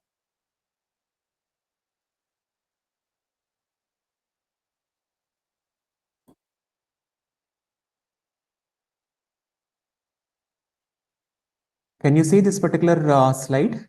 Psychodynamic Erickson's psychosocial theory. Everybody? Yes or no? Yes, sir. Yes. Yes, sir. Yes, Yeah. sir. Thank you. Thank you. So I'm talking about continuity versus discontinuity, and from infancy to death. Okay. If at all we see an individual, the entire life, we see continuity of his life. That means, he's actually growing by his age, he's growing by his size, and he's actually retarding over a period of time. When we are talking about discontinuity, it is more towards the time intervals that the individual goes through at different uh, time periods of his lifespan development. Let's take an example. From birth to 18 months, there is something called as discontinuity. From 2 to 3 years, there is some discontinuity. From 3 to 5 years, there is discontinuity. From 6 to 11, discontinuity. What do you mean by discontinuity? It is easy for you to relate discontinuity to be a stage, STAGE, stage. So birth to 18 months is one particular stage where the individual generally experiences, because of necessary exposure, because of some exposure, he undergoes certain changes in his body as well as in his mind. So all these stages will basically have an impact on his maturity levels, both qualitatively as well as quantitatively. That is what they are actually trying to term it as discontinuity. Understood, everybody? And whether this human development is universal versus context specific development, yes, there are different environments in which people develop in a different manner. Let's take an example. In African countries, how do people generally grow? What is their maturity levels? And if at all they are growing in developed countries, what is their maturity levels? What is their growth? What is their development? So there are psychologists who say that it is not universal, it is also context specific, whereas some psychologists say that by the end of the day the human being is evolving, so it is universal in nature. So what we are saying that in context specific, there are people who are intelligent. The intelligence may be because of the knowledge they have acquired, because of the context Whereas in Amazon forests also, people are living their life successfully. The people are accomplishing their, people are accomplishing their life successfully. So there is no point in saying that people in underdeveloped countries are unsuccessful because there is no development over there. People in developed countries are successful because there is a lot of development in the ecosystem. So it is not like that. There are two types of debates over here, two types of narrations over here. Human life is universal. Human life development is also context specific. So what are the interactive forces that defines the lifespan development? We say that the genetic factors are very, very important, that have a big impact on the lifespan development. The health related issues will have a lasting impact on the individual's self-esteem or self-confidence levels, and it will have a brutal effect on the decisions they take. The psychological forces are very, very good to understand. What kind of thought process that generally happens in an individual, that is leading to decision making, that is leading to adjusting in the environment, what kind of emotions that the individual carry over a period of time, and how it is going to affect an individual's life and personality, and what is the personality that a person can understand in himself, which has an impact on his behaviors with others or social adjustment. And how does society have an impact on an individual, and what are the life cycle forces that have an impact on an individual. Identical events, different age groups will have different experiences. So in lifespan development, there are a lot of theorists who came out with different theories, and a theory may be seen as a statement, mere statement, but behind it, it has lot of scientific approach, scientific background, which went through experimentation, the results, the observations, the interpretation, and finally it has evolved as a theory. So we are trying to understand how theories are evolved because of experiments, and whether these theories are in a position to define the behavior of individuals over a period of time, or is there any need for us to basically modify the theories because of the recent emerging changes in individual's person's life. So if we have to really talk about major theoretical perspectives of human development, we have the best known people who have done a lot of research in human development. One is Sigmund Freud, one of the most influential psychologists, or who is called as, or who is regarded as father of psychoanalysis. Sigmund Freud, his contribution to the field of psychology is immense. And he has a lot of criticism also that he has attracted over a period of time because of his theories, which are not scientifically based. That is what is the best criticism that most people have on him. And we have Erikson, we have Skinner, we have Piaget, and Vygotsky, and Bronfenbrenner. All these people have come out with different theories, which talks about human development. Sigmund Freud, I can speak volumes about Sigmund Freud because I have read enough literature about Sigmund Freud. His interpretation of dreams, his psychoanalysis, his psychodynamic approach, all those things I have understood, learned, and that is actually part of my research also. Okay, let's talk about Sigmund Freud. Okay, so just before I speak about Sigmund Freud, anybody has any understanding about Sigmund Freud? What is this psychodynamic approach? How, in what ways Sigmund Freud's theories can impact an individual's lifespan development? Any idea about Sigmund Freud? Not Freud, No idea. Sigmund Freud. Have you heard about Sigmund Freud, anybody? Yes, sir. He Okay. tried to give an idea about it and ego, superego. Oh, okay. You have It's knowledge our about id, ego, and superego. I'll just demystify it today. I will ensure that you all will gain very good understanding about this id, ego, superego. And those who really understand this, they can really balance their personality. very well. I have experimented myself with these id, ego, and superego, and I was a little bit successful. Yes, I'll just introduce the concept to you. Anybody else? Id, ego, and superego?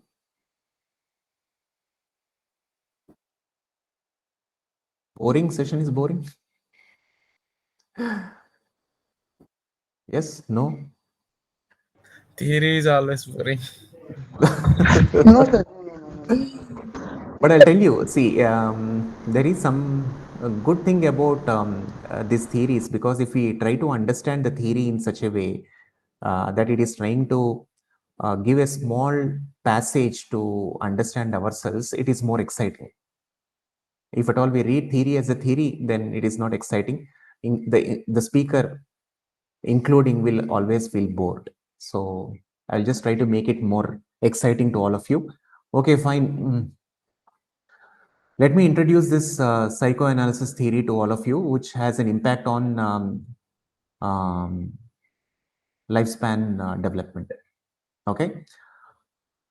Sigmund Freud is called as father of psychoanalysis. He has come out with an important concept which says that an individual's life is influenced because of dynamics that happens in an individual's personality.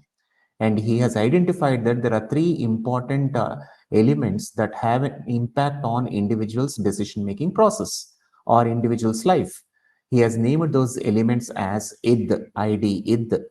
Second one is ego, ego, ego. And third one is superego, superego, superego.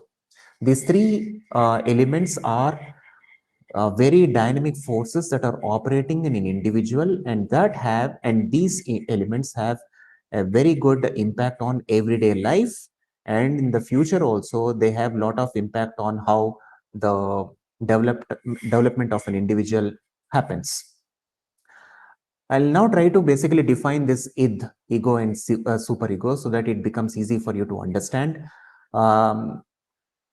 Before I basically define these three variables, I would like to know from you whether what you know about ego, whether ego is ideally good for us or not good for us. I just want to hear from you. What is this ego all about?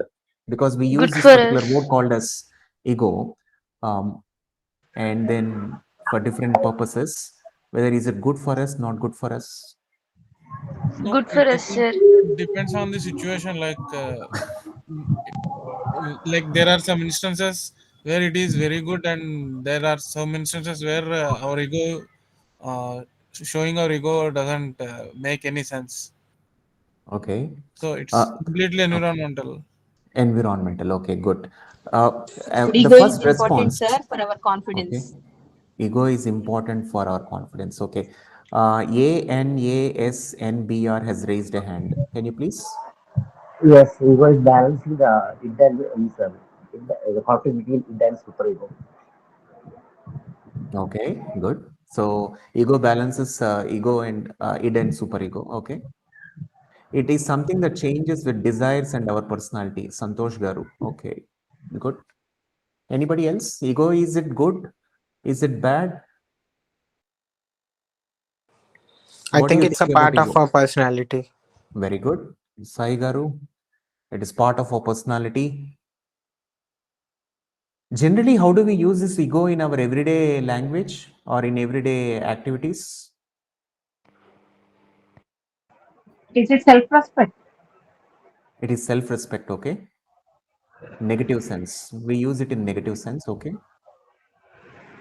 Next. It is a hyper version of self-respect. Hyper version of self-respect, okay? Oh my God. Anas Garu, ANS. I do not know whether I am spelling your name right. Yes. Please, sir. Okay, let me give you the understanding of this id, the ego, and superego. I'm sure everybody will appreciate what I'm actually speaking. By the end of this particular understanding, you'll all feel very good about yourself. And from now onwards, after this particular session onwards, you will try to really see what is actually dominating in each one of your personalities. PGN Garu, not accepting the reality and being adamant is ego. Oh my God. Okay. Good. Thank you very much. You brought that point. I will try to explain to you.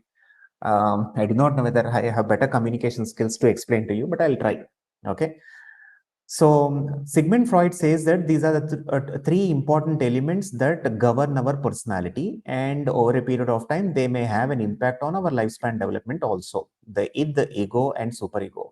But let us try to basically define what this id is, what this ego is, and what is superego. Let us define what is this id. Id means, according to Sigmund Freud, works on pleasure principle. Id works on pleasure principle. So what is this pleasure principle all about? Pleasure principle always, is not interested in any kind of rationality part, but it would like to basically express freely as to what it feels. It is more to do with the sensory organs, then and there moment. So if it wants to enjoy ice cream, immediately it goes for ice cream. If it wants to feel hungry, immediately it wants to basically get the food in order to quench its stomach. Water, immediately water. If it wants to enjoy, it will enjoy. So there is no logic, there is no rationality, there is no thought process, there is no meaning. It just wants to basically be in that pleasurable mode of living at that particular point of time. The id does not want to be in the uncomfortable positions. The id always want to be in the pleasurable moments. That is what id is. That is the reason if you observe small children, they generally do not want to be in the most uncomfortable positions. They generally want to basically be very, very free.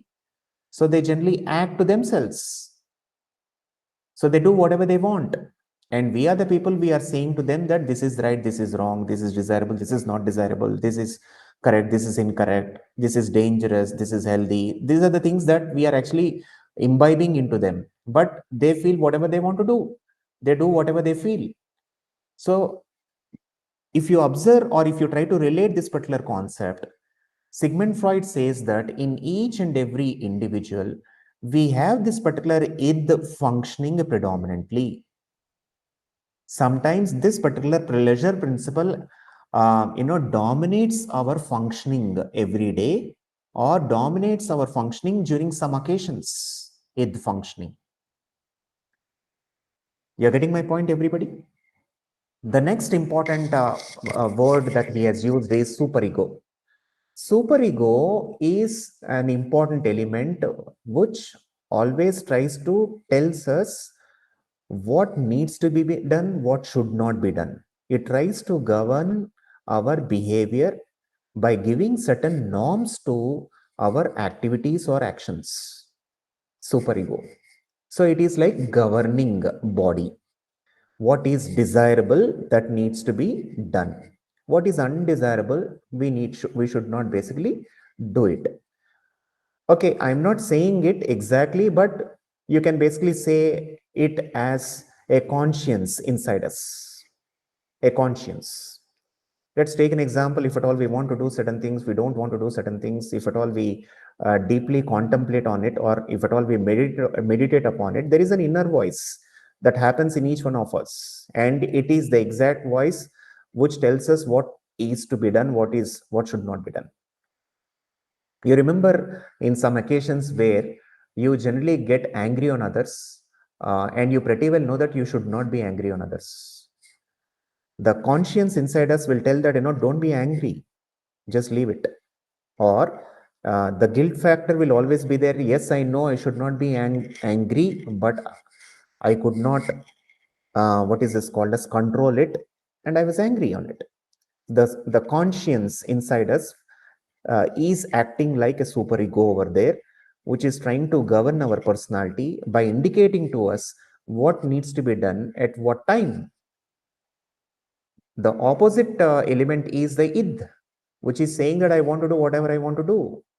To the opposite side of it, superego is saying that, don't be hurry. Just think about it, what needs to be done, what should not be done. You cannot just take decisions like that. You cannot behave just like that. Okay, so superego works on morality principle, whereas id generally works on pleasure principle. You getting my point, everyone? Superego generally works on morality principle. What is right, what is wrong, what is good, what is bad.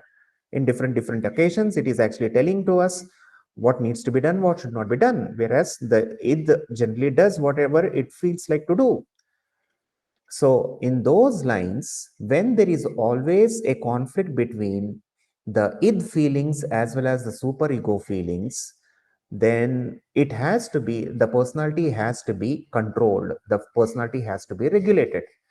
The personality can only be regulated when there is a balance that happens between the id feelings and superego norms. That can only be done by an important element called as ego, ego. Generally, in our regular parlance or everyday life, we generally do not understand the real meaning of ego, but either we overuse it or we do not understand it and use it unnecessarily. We feel that ego is a word which is used in the most undesirable circumstances. So తనకి ego ఎక్కువగా ఉన్నది, అందు గురించి అలా మాట్లాడాడు, ego hurt అయింది అనేసి అని అంటూ ఉంటాం. So that happens when we don't use the actual when we don't know the actual meaning of this particular word called as ego. Sigmund Freud says that ego is one of the important principles or important elements in an individual's personality which balances the id feelings and superego norms. If at all we leave the personality without ego, whatever might be the dominating factor in an individual at that particular point of time will take the driver's seat and the personality is driven in that particular direction. Let's take an example. If there is no ego at all, if the balancing factor is not there at all, if the control mechanism is not there in individual's personality, then what happens? If, for example, the individual is more motivated towards the pleasurable principle, the personality is driven more towards the pleasure part of it. If the personality is driven towards the moral principle, the personality is driven more towards the moral principle of it. So the personality has to be balanced. It has to be regulated. It can only be regulated if at all the ego is there doing its duty to manage what needs to be done, under what condition, under what occasion, to what degree, and under what circumstances. So ego acts as a balance between id feelings and superego norms. So ఇప్పుడు ego hurt అయింది అనేసరంటే నా analysis ప్రకారంగాను the way I have understood is somebody has hurt our ego, which means that the ego is not in a position to manage the impulsive part of our personality and the moral part of our personality. So it is hurt. So it does not have enough substance. It does not have enough strength. When it does not have enough strength, then we might be very, very impulsive. So the ego will act as a rational side of our personality to determine what needs to be done at what occasion. You're getting my point, everybody? Now you have understood? Okay, now I will tell you one important aspect which is an evolution of this particular lifespan developmental theory that is given by Sigmund Freud. Have you heard about a concept called as parental ego state, child ego state, and adult ego state? Can anybody answer that? Have you heard about it?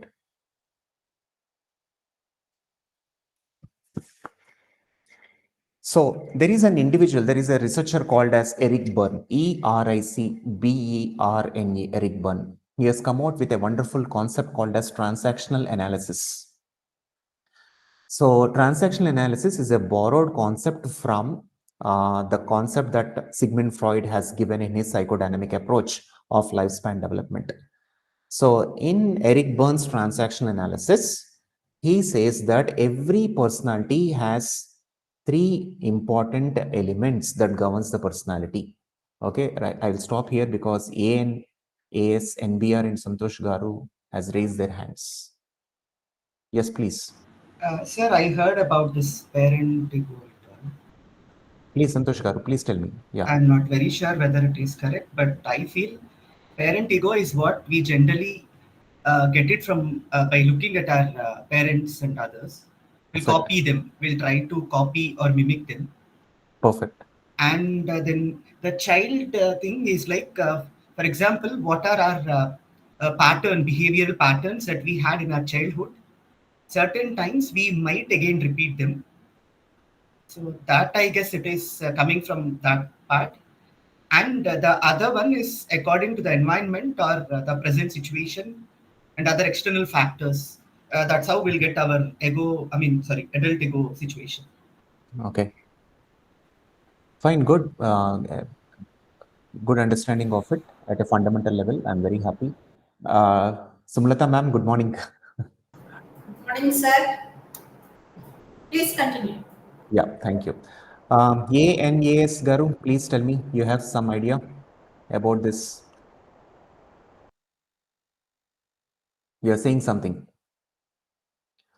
Okay, let me explain to you the concept of Eric Burns' transactional theory because it has more relevance to lifespan development that is given by Sigmund Freud in his psychodynamic approach. So Sigmund Freud said that the personality is actually driven by three important dynamic elements called as id, ego, and superego. And I mentioned to you or defined to you or explained to you about what is the function of id, ego, and superego and how the balance happens or how imbalance also happens in an individual. So the offshoot of this particular id, ego, superego is a theory that is given by Eric Berne, who has come out with a concept called as transactional analysis. There is a wonderful book written by Eric Berne, which is called as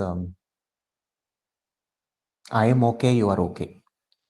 So in that, he mentioned a lot of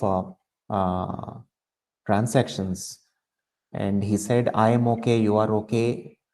I am okay, you are not okay. I am not okay, you are okay. I am not okay, you are not okay. I am okay, you are okay.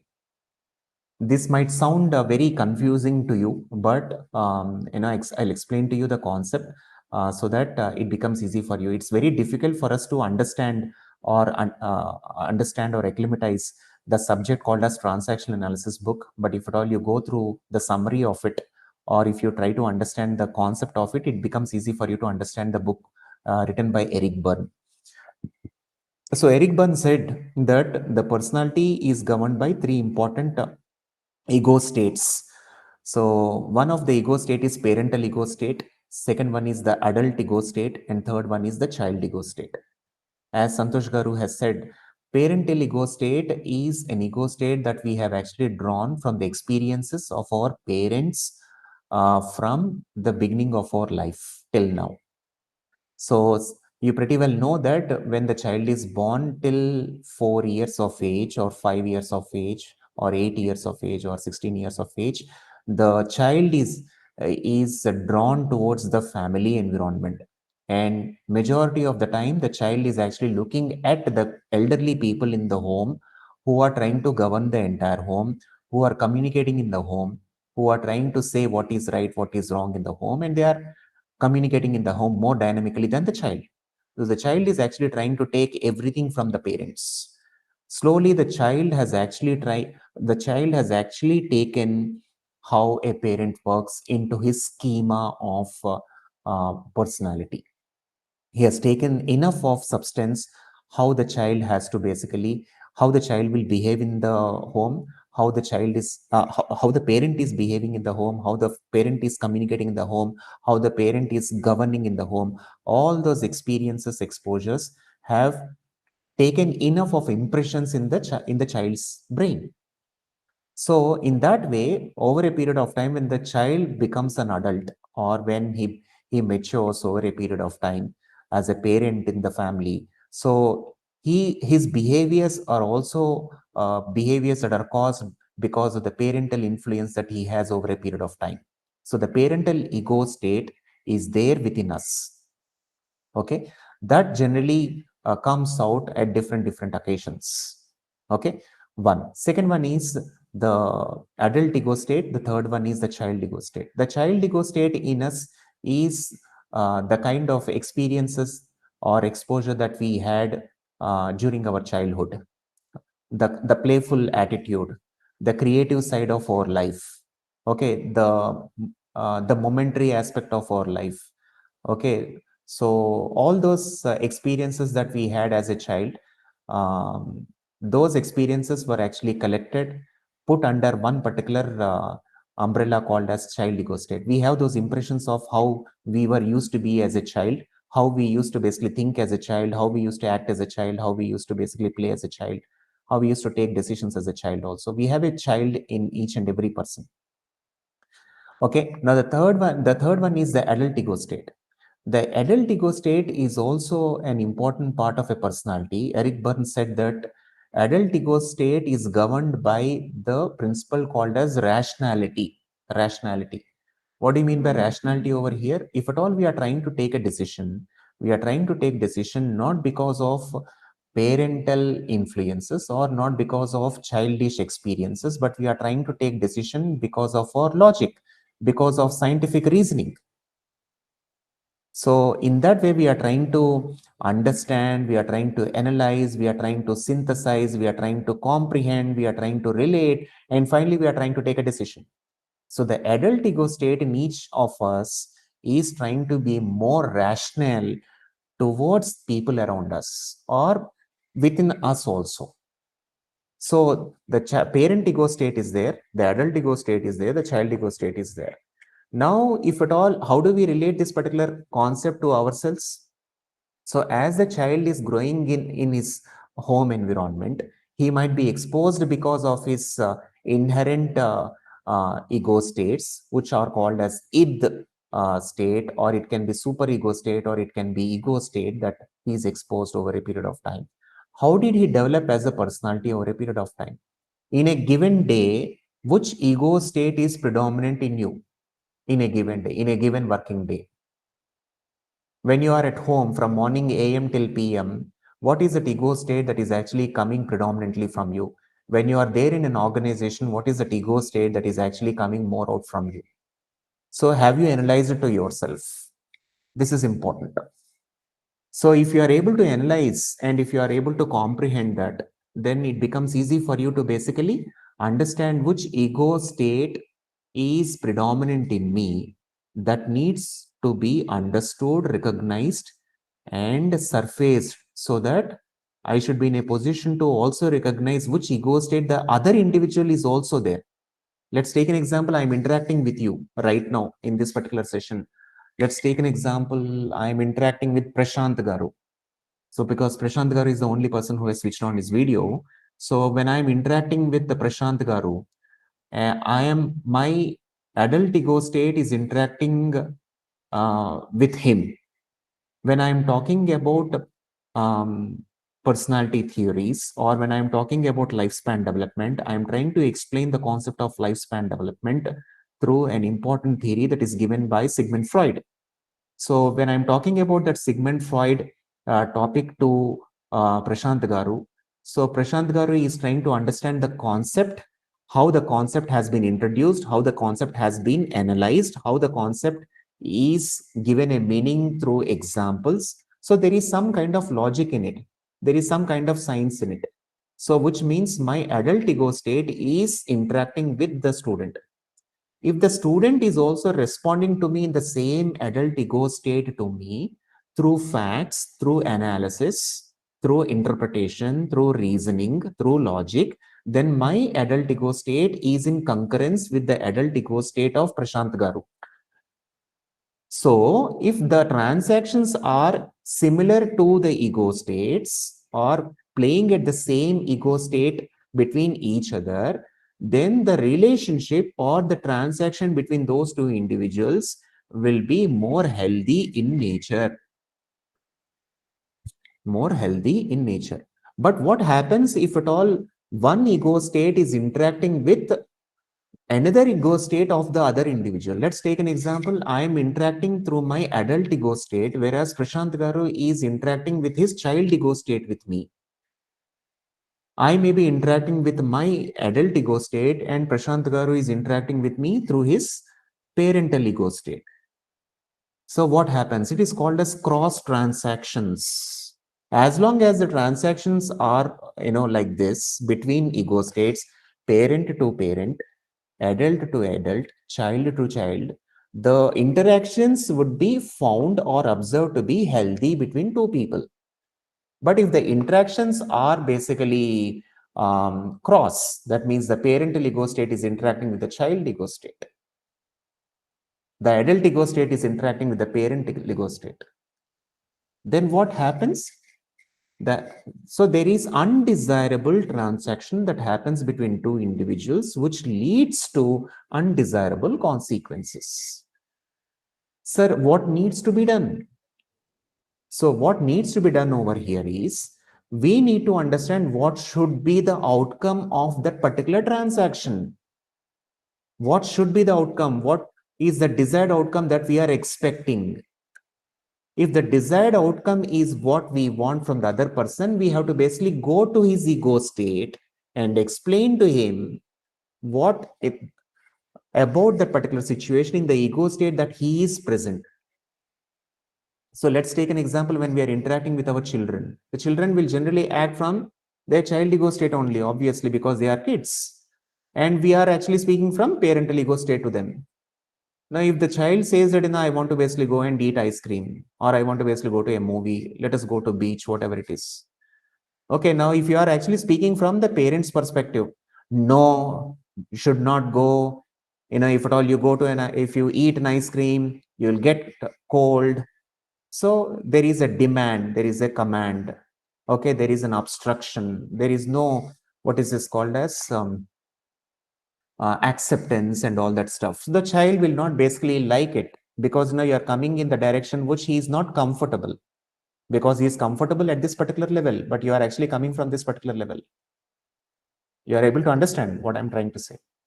So now what happens is, even though the parent is not interested for the child to have that particular ice cream, he needs to basically communicate at his particular ego state. So he has to basically come from that particular parental ego state to adult ego state. From that adult ego state, he has to basically come to the child ego state. You need not think that, it has to come from parental to adult, from adult to child. So I'm just saying that, you have to come down to the level of the child to make him understand when he can have his ice cream, rather than say that, you don't have your ice cream.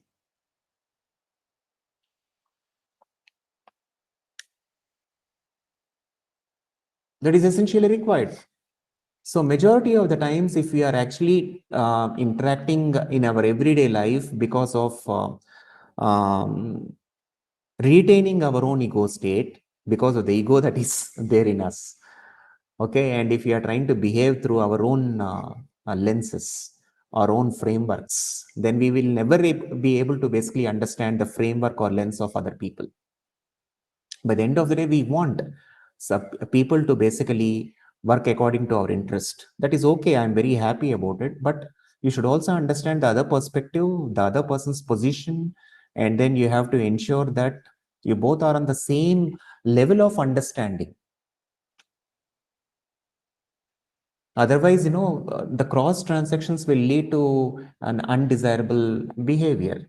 I think Prashant Garu has a doubt. Yes.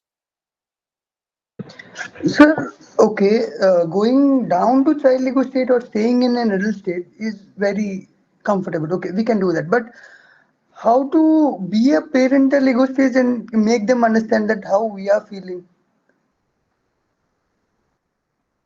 There itself, you have an answer.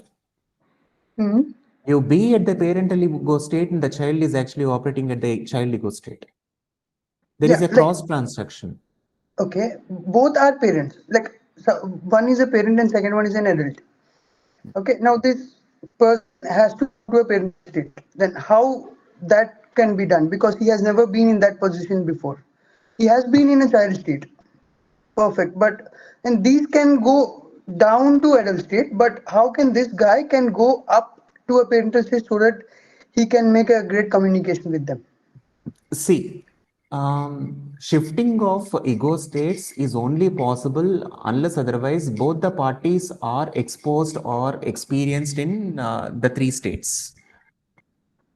Okay. If the people are not exposed or experienced in the three states, it is very difficult. Obviously, it is very difficult. Or if the people are stagnated in their own ego states, also it is very difficult. They have to fluctuate. Mm-hmm. See, generally what happens, in majority of the discussions, I think majority of you will agree with me. You're all very good. You're working in different industries, and you are much more wiser than me. In our discussions with our colleagues, sometimes what happens is we maintain our status quo. People maintain their status quos.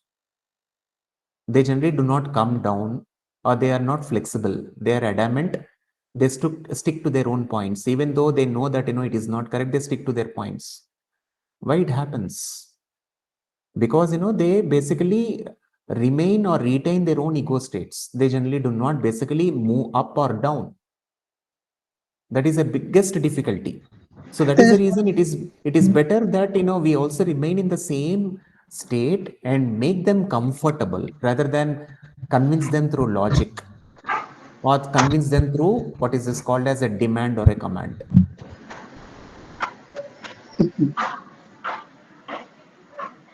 So there are a lot of transactions. So that is the reason it is called as art of communication. By the end of the day, you see, we will not be happy if somebody is actually giving a lot of money to us. But if at all somebody is actually speaking, if they are appreciating, if they are recognizing, if they are just patting, with small words, we will be so happy by the end of the day. Why those words are making us so comfortable? So that is where one, what is this called, a transaction that has triggered our ego state, and it has made us very, very comfortable. It has made us very comfortable. So everything is there in the word that we use. That is the reason in Telugu film industry also, in one of the song it is said Mate Mantram. So forget about the rest, but Mate Mantram. So the word has its own power to ignite or kindle the necessary motivation or inspiration in an individual. So that is what Trivikram Srinivas also said one day in his speech. He said that ఆ మాటలు విని ఒకసారి రెండు చేతులు జోబులో పెట్టుకొని ఎక్కడికో వెళ్ళిపోవాలనిపించింది. So that's very important for us, where we understand the value of words, the value of ego states, the value of our relationship with others. If at all we feel that the relationship with other person is very important, then that should be our goal rather than winning the point. Instead of winning the point, our goal should be having a relationship with the individual. But if we think that winning point is our goal and relationship is not at all a point, then probably yes, the cross transactions may work. I may convince the other person through my rational approach, but if the child is not at all happy by the end of the day, okay, if the parent is not happy by the end of the day, I may be rational, I may be so intelligent in convincing the other person, but my human relations with the other person is diffused, diluted, depreciated. What is the use by the end of the day? So I may come back I may be working as a managing director in an office in a multinational company, and my parents or my children might not be so intelligent to me. So if there is an argument between me and my parent and my child, I may convince them so logically or dominate them so logically because of the stature that I have occupied in the society. But by the end of the day, in what way they are looking at me? What is that impression that I have created in their mind at the end of the conversation? So should I need to basically value the relationship that is more important minus the intelligence that I have? Or should I really basically take into consideration the innocence of the individuals, the lack of knowledge of the individuals? So we have to basically accept the people as they are and not as we like it. In Stephen Covey, I think one of the habit successful people have is see the things as they are and not as you like it. So that is what it is. Any comments, any opinions?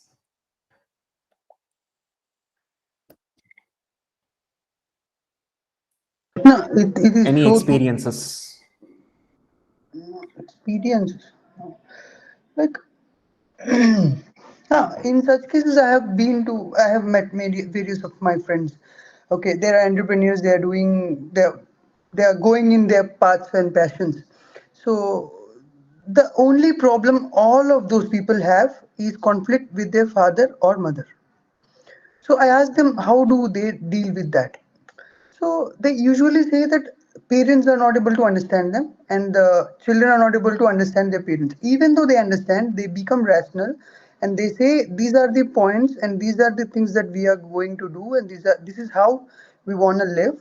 But still, there is some kind of inconvenience between. So what is that one thing that we could do so that that conflict can be resolved? See, you're asking me this question. As a matter of fact, the speaker is a big failure in his communication with his family members, No outside his problem. family members. But I'm a you big have. failure. See, in the sense, see, knowledge-wise, we all have. I'm telling you honestly. When I've done my PhD in psychology, I can claim that I have very good knowledge of all the concepts that are there in psychology.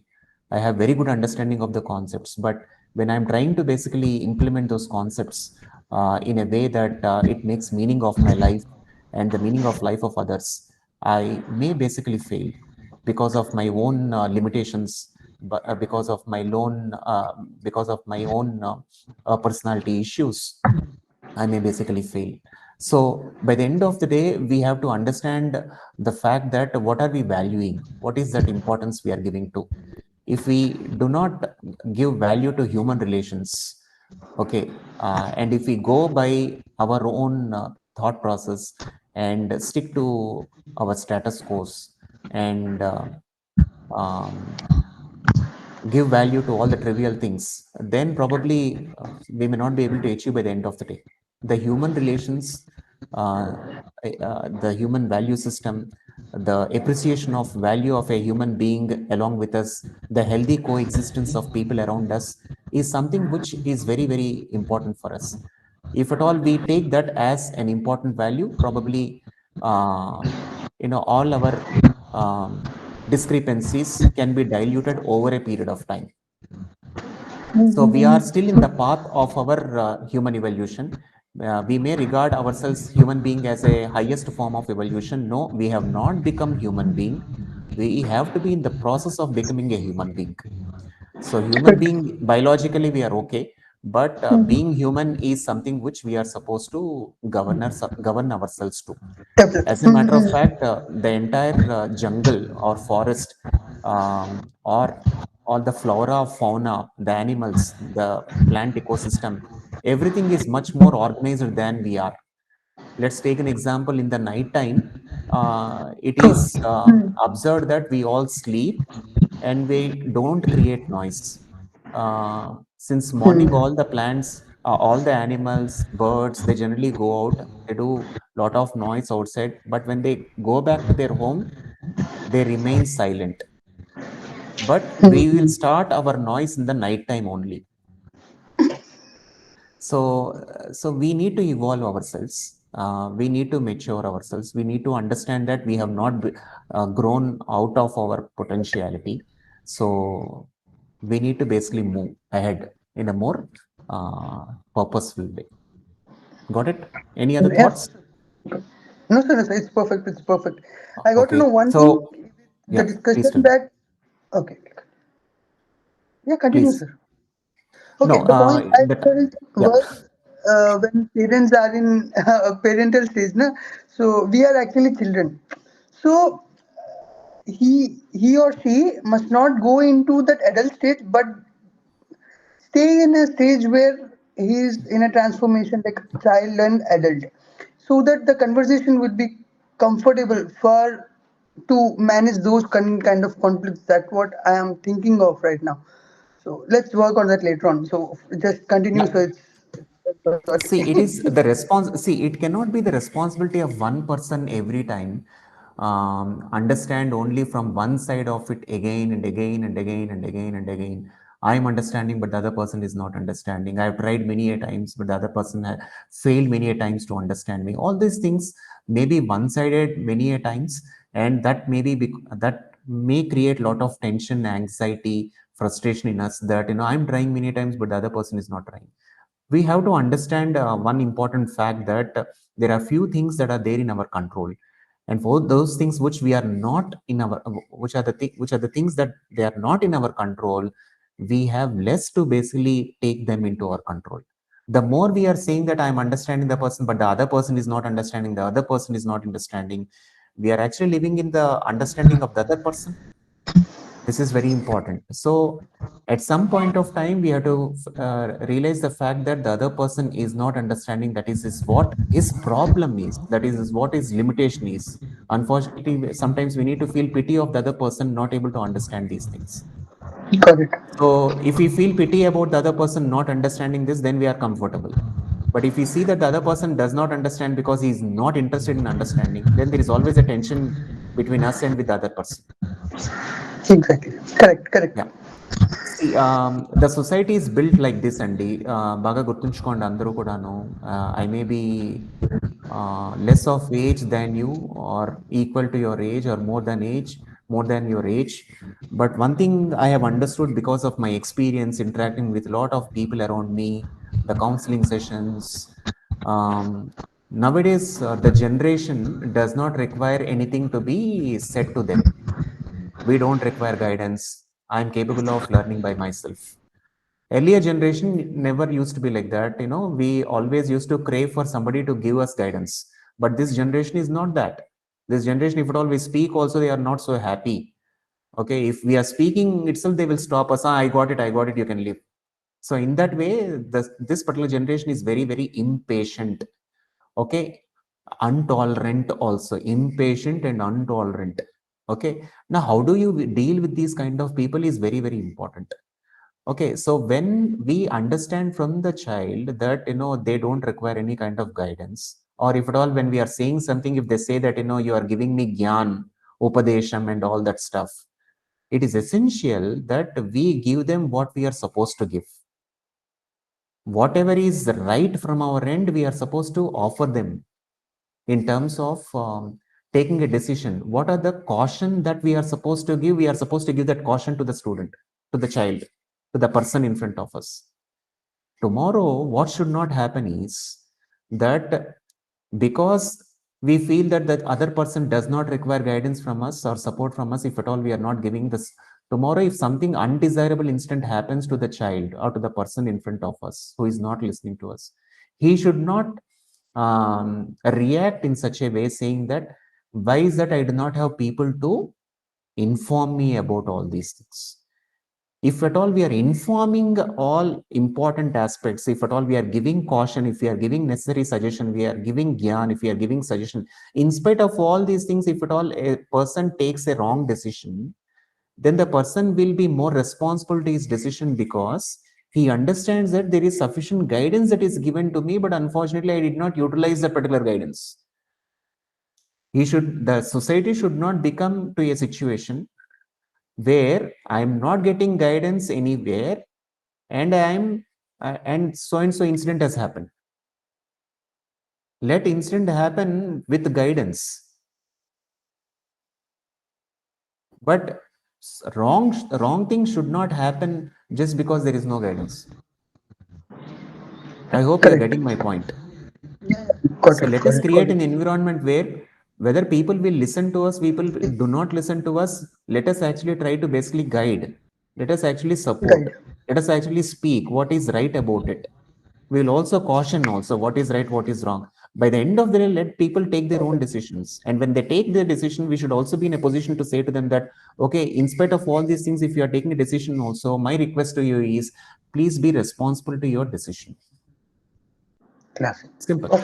In that way, what happens is we are also happy. See, we will never be happy if at all untoward incident happens. But by the end of the day, I am happy that at least I have said what is right to the other person. Whether he is going to take it, implement it, execute it is up to him. But the student or the person should not say that, I'm not given guidance and hence I went into an undesirable action and it has led to an uncomfortable situation. That should not happen. The society should always be crowded with people who can guide properly, who are guiding properly. Whether people are taking right decisions or not, it is not up to us. And that is what the Indian philosophy is all about. We are not bothered about the result. We are only bothered about the process. Whether the process is executed properly or not is more important. And what happens about the result is there in the hands of the person who is actually doing it. Correct. Okay. Yeah, I think we'll break for 10 minutes now. It is 12:02 now. So 12:12 we will be back again so that you can come back again with more enthusiasm to listen to this particular session. I just want to give you a small understanding of this counseling session. See, you pretty well know lifespan psychology has a syllabus which is not that infinite, but there is a lot of content that is there in the textbook. It is very difficult for us to complete all the syllabus in 1, 2, 3 hours. It's very difficult. So these counseling sessions are basically the purpose of this counseling session.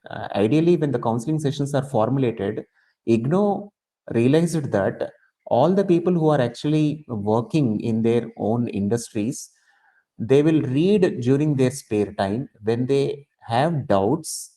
So there should be a facility where the doubts can be clarified during the counseling sessions. So for that, these counseling sessions have been formulated. So now, unfortunately, because of your busy schedules, you may not be able to go through the topics and you may not be able to read them. You may not be able to basically jot down the doubts and you are not able to discuss that in the session.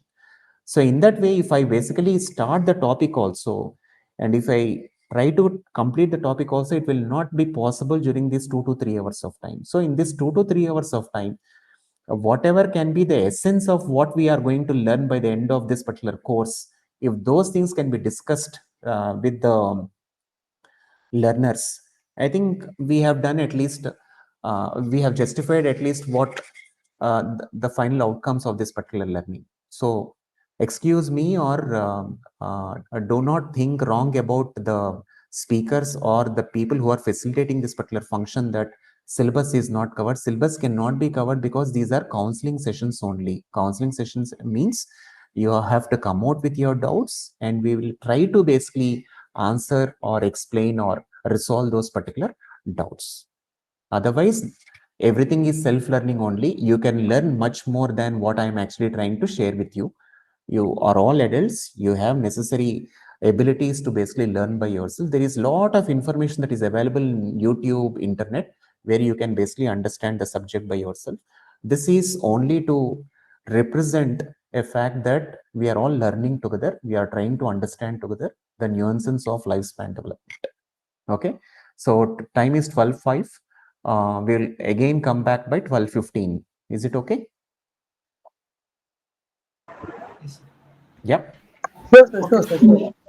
Thank Yeah. you. Thank you.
Hello, anyone is there? Hello, Hello? anyone is there? Yeah? Class అయిపోయిందా sir? No, we have break until No, ma'am, it's a break 12:15. for 10 minutes. 12:15 again you can join. We'll be back. Okay okay ma'am, okay ma'am.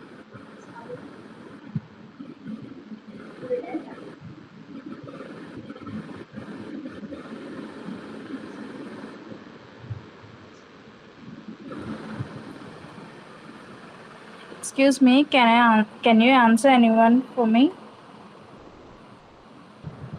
Yeah, I'll fine.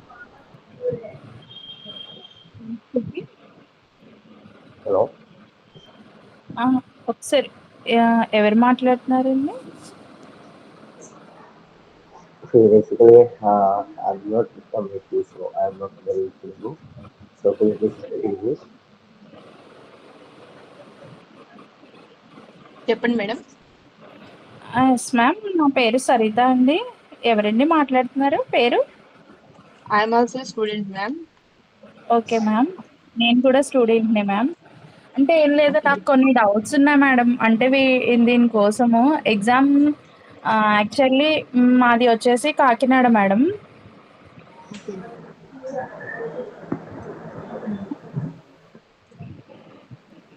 Hello, okay చెప్పండి madam. అంటే ఇందాక Prasad sir and ma'am Sumalatha ma'am join అయినప్పుడు ఒకసారి మీ doubts ఏమైనా ఉంటే madam అడగండి. ఇప్పుడు rejoin అవుతారు కదా, once you can ask. Okay okay, thank you.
Okay, we still have few more minutes, 3 more minutes. Anybody can discuss anything they wish to.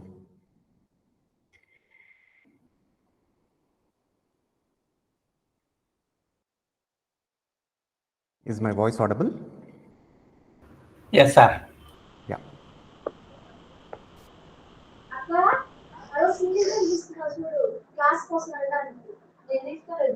No, useful.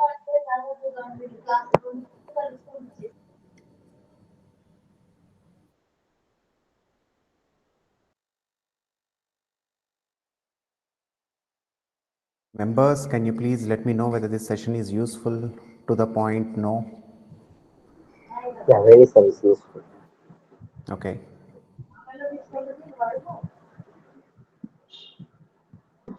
It is quite interesting, sir. I have a small doubt. Small Please. doubt.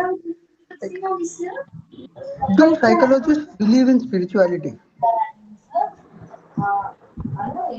See, very good question. The answer is very simple. Psychology is a field of study which has come from philosophy. Exactly. Correct. Yes, sir. Over. Simple. So now, what do you mean by philosophy? Now, let us not basically mix philosophy and spirituality. The essence of spirituality or the essence of philosophy is the name itself says, philos plus sophos. It is search for truth. Search for truth. Correct. Over. So I think the answer is, I think you got the answer.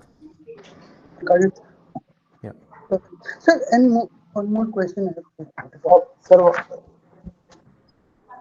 Yeah, you can ask me. Sorry. yeah. So what is the relevance in parapsychology? Is there any field of any school of psychology like that?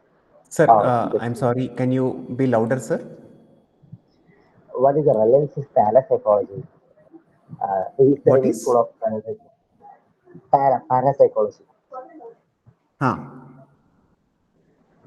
What is the relevancy of that? Sir, you're Am talking I about audible? parapsychology. Yeah.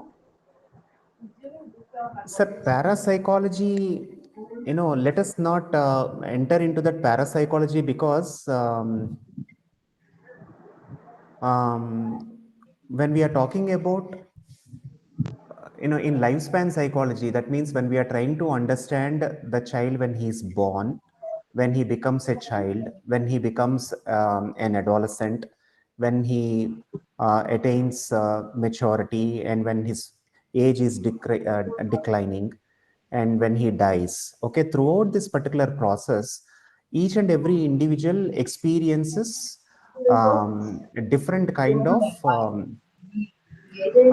bodily changes, different kinds of experiences, and their experience, everyday experiences or past experiences or people's experiences on them will definitely have an impact on their own personality. So when people experience their own, when people have impact of their own experiences on themselves, there might be an abnormal behavior. Okay, so the experiences of others also have an effect on the individual's life. So in lifespan psychology, we are not directly speaking about the issues of parapsychology. Okay, but we are trying to basically see, the impact of nutrition, the impact of medication, the impact of diet on the impact of the individual's growth and development. So we are limiting ourselves as to how the development of an individual is impacted because of our nutrition, impact of our substances that we basically consume because of medications that have over a period of time.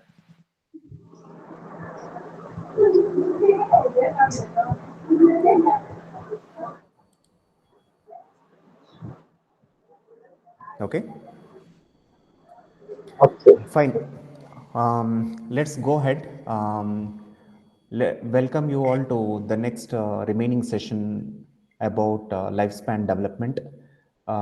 Because we have consumed enough time, I would like to take you to one important psychology experiment that was actually conducted long back by Walter Mischel. So Walter Mischel is a social scientist, and he has conducted a wonderful experiment, which is called as marshmallow experiment, which has something to do with lifespan development, because lifespan development is a theory that will try to give us awareness about how the development happens from the child that is born over a period of time till his death.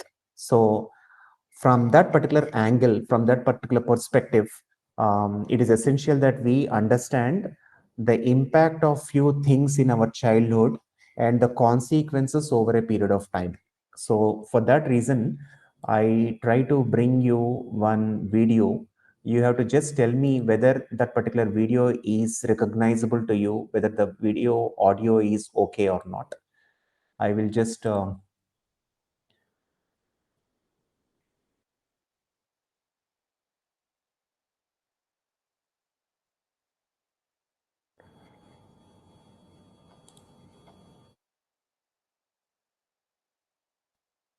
okay, can you see the screen? Yes, sir. Okay. Yes, sir. I have opened YouTube for you and I'm clicking on the play button. You have to just tell me whether it is audible to all of you or not. Okay.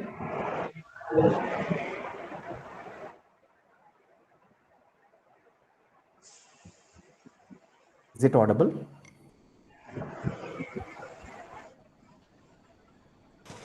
Guess it's not audible. So you have not played yet. Is it audible? It's playing but not audible. No, sir, not audible.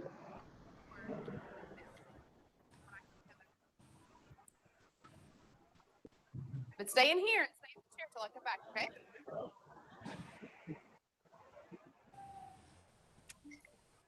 Is it audible? A little bit.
Audio is very poor, sir.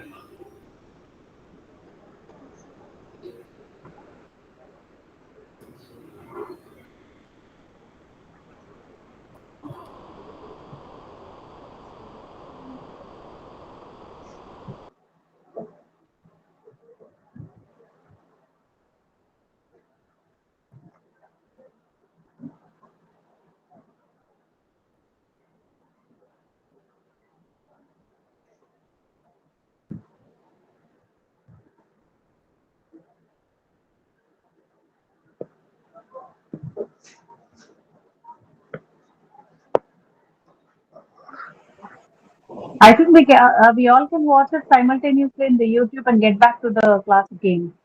No, no. I'll just tell you what it is very simply. You see, you need not worry about the audio, but I'll just describe you about what is that experiment, so that you can go through that video without that audio also. So this is a wonderful experiment that was actually conducted by Walter Mischel. The researcher is called as Walter Mischel. What he did was uh, there were CC cameras in one particular room. The children were actually called to that particular room. There was a table, there are two chairs, and there was an instructor also. The instructor instructed the kids saying that there is a marshmallow. Marshmallow is a toffee, is a chocolate. So the instructor said to the kids that here is a marshmallow, here is a chocolate for you. What you have to do is you just wait for some time. I received a call from the head principal. I'll just come back to you in couple of minutes. If you wait till I come, you will receive two marshmallows. But when I come back and if I find that there is no marshmallow, or if you have eaten the first marshmallow before I come, then you will not get the second marshmallow. So in Telugu, if I have to say it, నేను వచ్చే వరకును నువ్వు మార్ష్మెల్లో chocolate తినకుండా ఉంటే నేను నీకు 2 chocolates ఇస్తాను. కానీ నేను వచ్చే లోపల నువ్వు ఈ చాక్లెట్ తినేస్తే మాత్రం నీకు సెకండ్ చాక్లెట్ ఉండదు. So that is what is the condition. So in that condition, the students were actually asked to remain calm without eating it. And the experiment was observed in closed conditions. Okay, so please observe that particular video right now for the benefit of all, because it is only 3 minutes video and I am going to tell you wonderful lessons from it.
How is the video?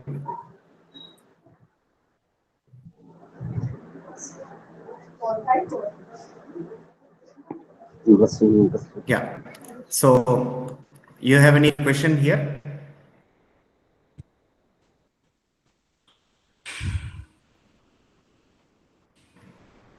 You have any question?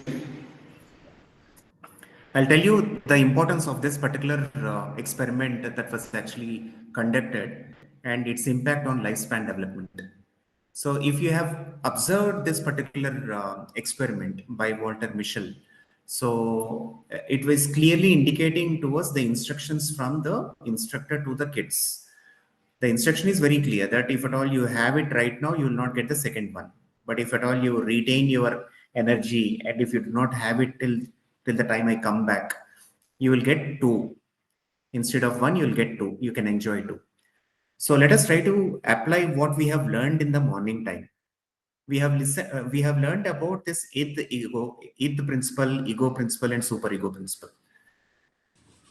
And if you observe this particular video, okay, can you basically see what is predominant in what occasion for some of the kids? Some of the kids, when they are trying to, there's some of the kids are actually waiting for the instructor to come back, whereas some of the kids, they started eating it. So eating it without really listening to the instruction carefully or eating it ignoring the instruction is a clear indication of which principle? Id principle. Because the id is not interested in anything else except to basically satisfy its own pleasures, sensory organs. The taste is also part of the sensory organ, so it wants to immediately enjoy that particular pleasurable moment. So it doesn't want to really wait for the outcomes. Forget about the second one. Let me enjoy the first one. That's it. That is one. Second important aspect is there are a few people who are actually tasting it and they are keeping it. There are few people who are actually smelling it. Okay, so let's take an example, the person who is actually tasting it or picking up small particle of that particular foodstuff and then keeping it. So now the ego or the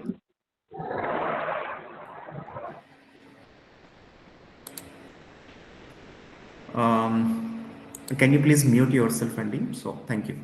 So the ego part is trying to satisfy the hunger of the child. And in another way, it is also saying that, okay, fine, the pleasure principle is also predominant. So what you do is don't consume the entire thing, consume a small particle so that that will not be, that is not going to be a noticeable difference. So the other person, when they come back, they will think that you have saved this for the next one. So you did not eat it completely. That is very good. So you're going to get it. So if you eat a small particle also, you'll be satisfied with the taste and you can also wait for the second one. So there is some kind of negotiation between the superego principle as well as the id principle through the intervention of ego. So in another occasion, it is quite contrasting. So you are completely ignoring the ego principle or super ego principle. So the id principle has occupied it. So what happened is Walter Mischel, when he has done this experiment, he has seen that there are few people who have consumed it and those people who have waited it. After 40 years, he tried to basically gather the information of all those people who are part of this experiment. He tried to basically get to know where these particular kids are right now. Where did they settle their life? Where are they right now? He tried to gather the addresses of all these people. It is a longitudinal study. In research, longitudinal study tells us that a research that happens over a period of time. We started today and after 15-20 years, what will be the outcome of this particular research. So it is a longitudinal study. So after 40 years, Walter Mischel has tried to understood how these people have settled in their life. And some interesting, what is this called as, conclusions were drawn. So when he has found out how these people are in their life after 40 years, he understood that those people who have consumed that particular marshmallow without waiting for the second one, they are having or experiencing troubled life, disturbed lives. They did not settle well in their life. They are unable to solve their problems in their life. They have lost, they have gained their weight. They have anxiety issues. They have personality disorders. That is what their lifestyle is right now after 40 years. But he has also observed what has happened to those people who have actually waited for the second marshmallow. They have understood that um, those who have waited for the second marshmallow, they are right now enjoying purposeful life, meaningful life, happy life, balance of work and life environment, all those things. So what is the concept over here? The concept marshmallow is trying to give to us is, if the development has to happen in a qualitative manner, there are few things that we needs to basically be very cautious about. The caution that he has, the caution that he has termed it as the law of gratification. It is called as the gratification, gratification. Gratification. What do you mean by gratification? Gratification means the degree to which we easily get carried away with certain things around us. The more we are carried away with the aspects that are not that important basing on our priorities, what happens is that will have an impact on our priorities. So if we are getting carried away with unnecessary things in our life, then we will not be able to prepare our life in the way we want. So that is the reason it is important that there is delayed gratification in each of us, so that we'll be in a position to control of our activities or actions or our thought processes. The people who are delaying their gratification, I'm saying delaying, I'm not saying that, shun your gratifications, don't achieve your gratifications, but delaying your gratifications. For example, there is a new movie that is released. There is no need for us to basically go to that new movie that is released on the first day itself, first show itself. We need not go. We can basically go on 10th day also, 11th day also, 15th day also. So why is that we are actually going on the first day? So the impulsion that is there inside us is, pulling us towards that particular momentary pleasure, that we have to basically have the ticket on the first day, first show, so that there is some kind of recognition in front of everybody. I feel basically a sense of achievement, accomplishment. For what? Once again, it is satisfying your own inner urges, URGs, inner urges. You are satisfying your own inner desires. But if at all we are delaying the gratification, and if we are making most of our activities instead of the gratifications, instead of moving towards the gratification, the development during that particular point of time that is supposed to happen will happen in the way it is happening. Which means that there are some faculties that should basically function at that particular age periods or time intervals. If at that particular point of time, if something else is obstructing that faculty to develop, then that faculty is not developing in the way it is desired to develop. So hence, it is essential that we generally take care of some important episodes in our life, some important circumstances, situations in our life that may have an impact on our lifespan development.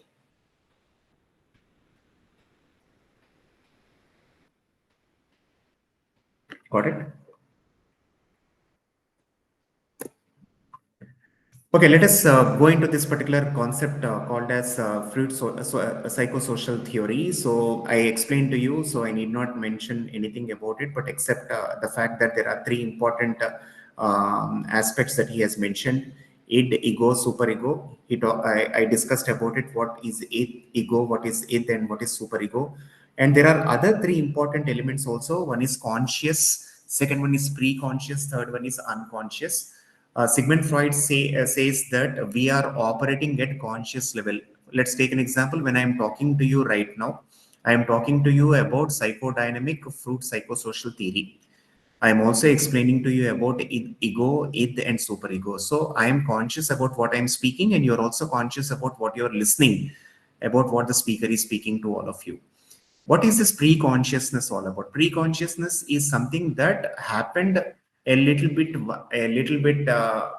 time before we entered into this particular activity. Probably, let's take an example.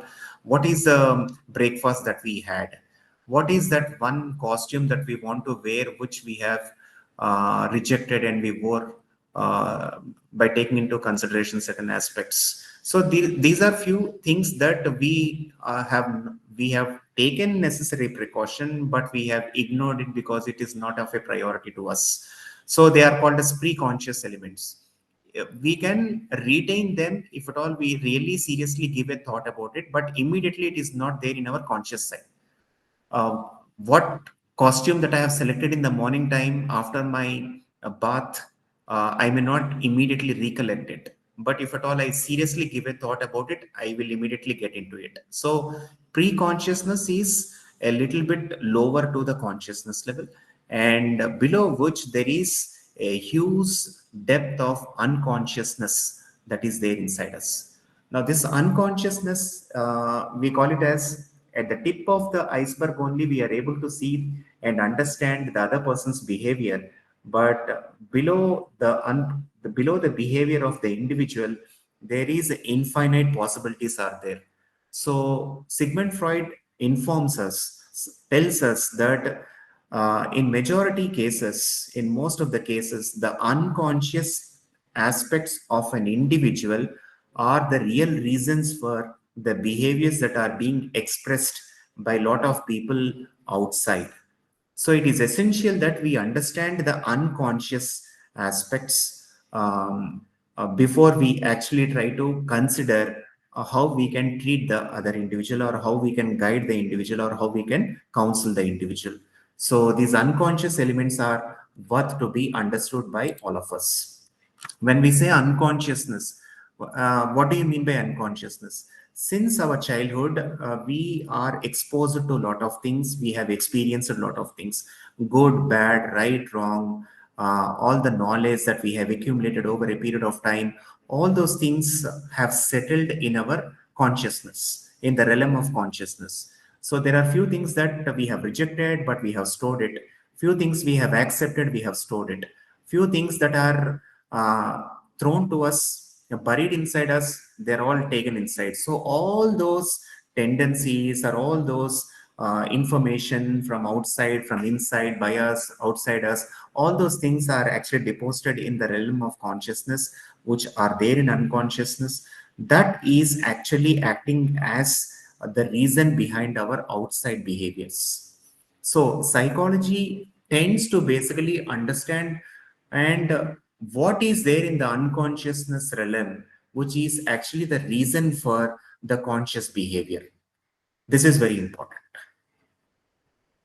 So if we tomorrow have to basically develop as a very good psychologist, or a social psychologist, or a person who can guide the other individual, so it is important that we start with ourselves and understand how my behaviors are actually influenced because of my unconsciousness behaviors. So unconscious behaviors, as somebody has said, in the morning time, they might be suppressed. They might be accommodated in the most favorable way also, but there might be the reasons because of which we are acting in these lines, in these ways, in this manner. I'll just give you a reason why we have to do like a lot of psychology tests. Let's take an example. Many of the corporations, multinational companies, are administering some psychology tests to their employees. during recruitment and after recruitment also. And when somebody visits a psychologist also, it is essential that the psychologist administers some tests in order to understand the mental capacity of an individual. So psychology test is administered there also. In school settings also, the psychology test is administered. Can you please tell me why these tests are administered to an individual? Without the psychology test, can't we basically get to know about the individual persona?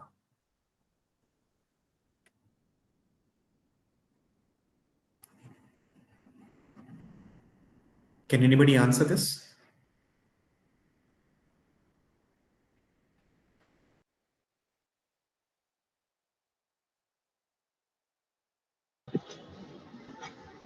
So what I feel is psychological tests are necessary because to understand their psychological mental fitness at that particular point of time. Okay. Because if they are not fit. Yeah. Pravina ma'am is asking me to repeat the question once again. I'm saying that there are a lot of things that are basically kept in our unconscious realm of consciousness.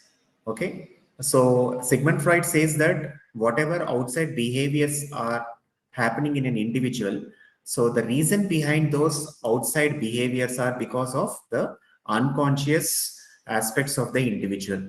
The unconscious aspects are actually looking for ways and means of actually coming out. So hence it is pushing to an extent where some of the behaviors that are actually seen, observed by us are because of these unconscious motives inside the individual. So that is the reason I'm asking a question to all the members here. There are a lot of psychological tests that are applied to individuals. Why is that a psychological test is applied? Why is that it is not directly asked to an individual? Why a direct answer is not given by the individual? Why should these tests be administered?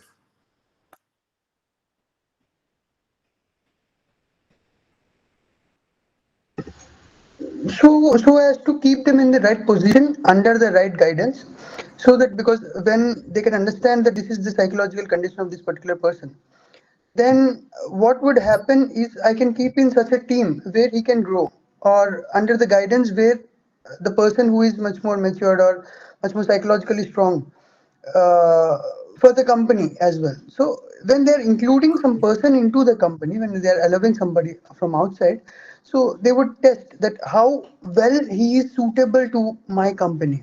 If it's not okay, if he has this kind of what do you call arrogance or any kind of traits which may not be helpful for the team to become a great team member, then maybe that may be the reason why they conduct the test. Okay. To know about the inner abilities and whatever we want is not outer. How the personality is we want to know, so that we are conducting the psychological test as well. Okay. I will just show you one screen now. Just let me know, have you heard about these things or not? Can you see the screen now? Everybody? Yes, sir. Yes, sir. Okay. Can you see some images here? Yes, sir. Okay. So I have mentioned here TAT pictures. Can anybody say what this TAT is all about?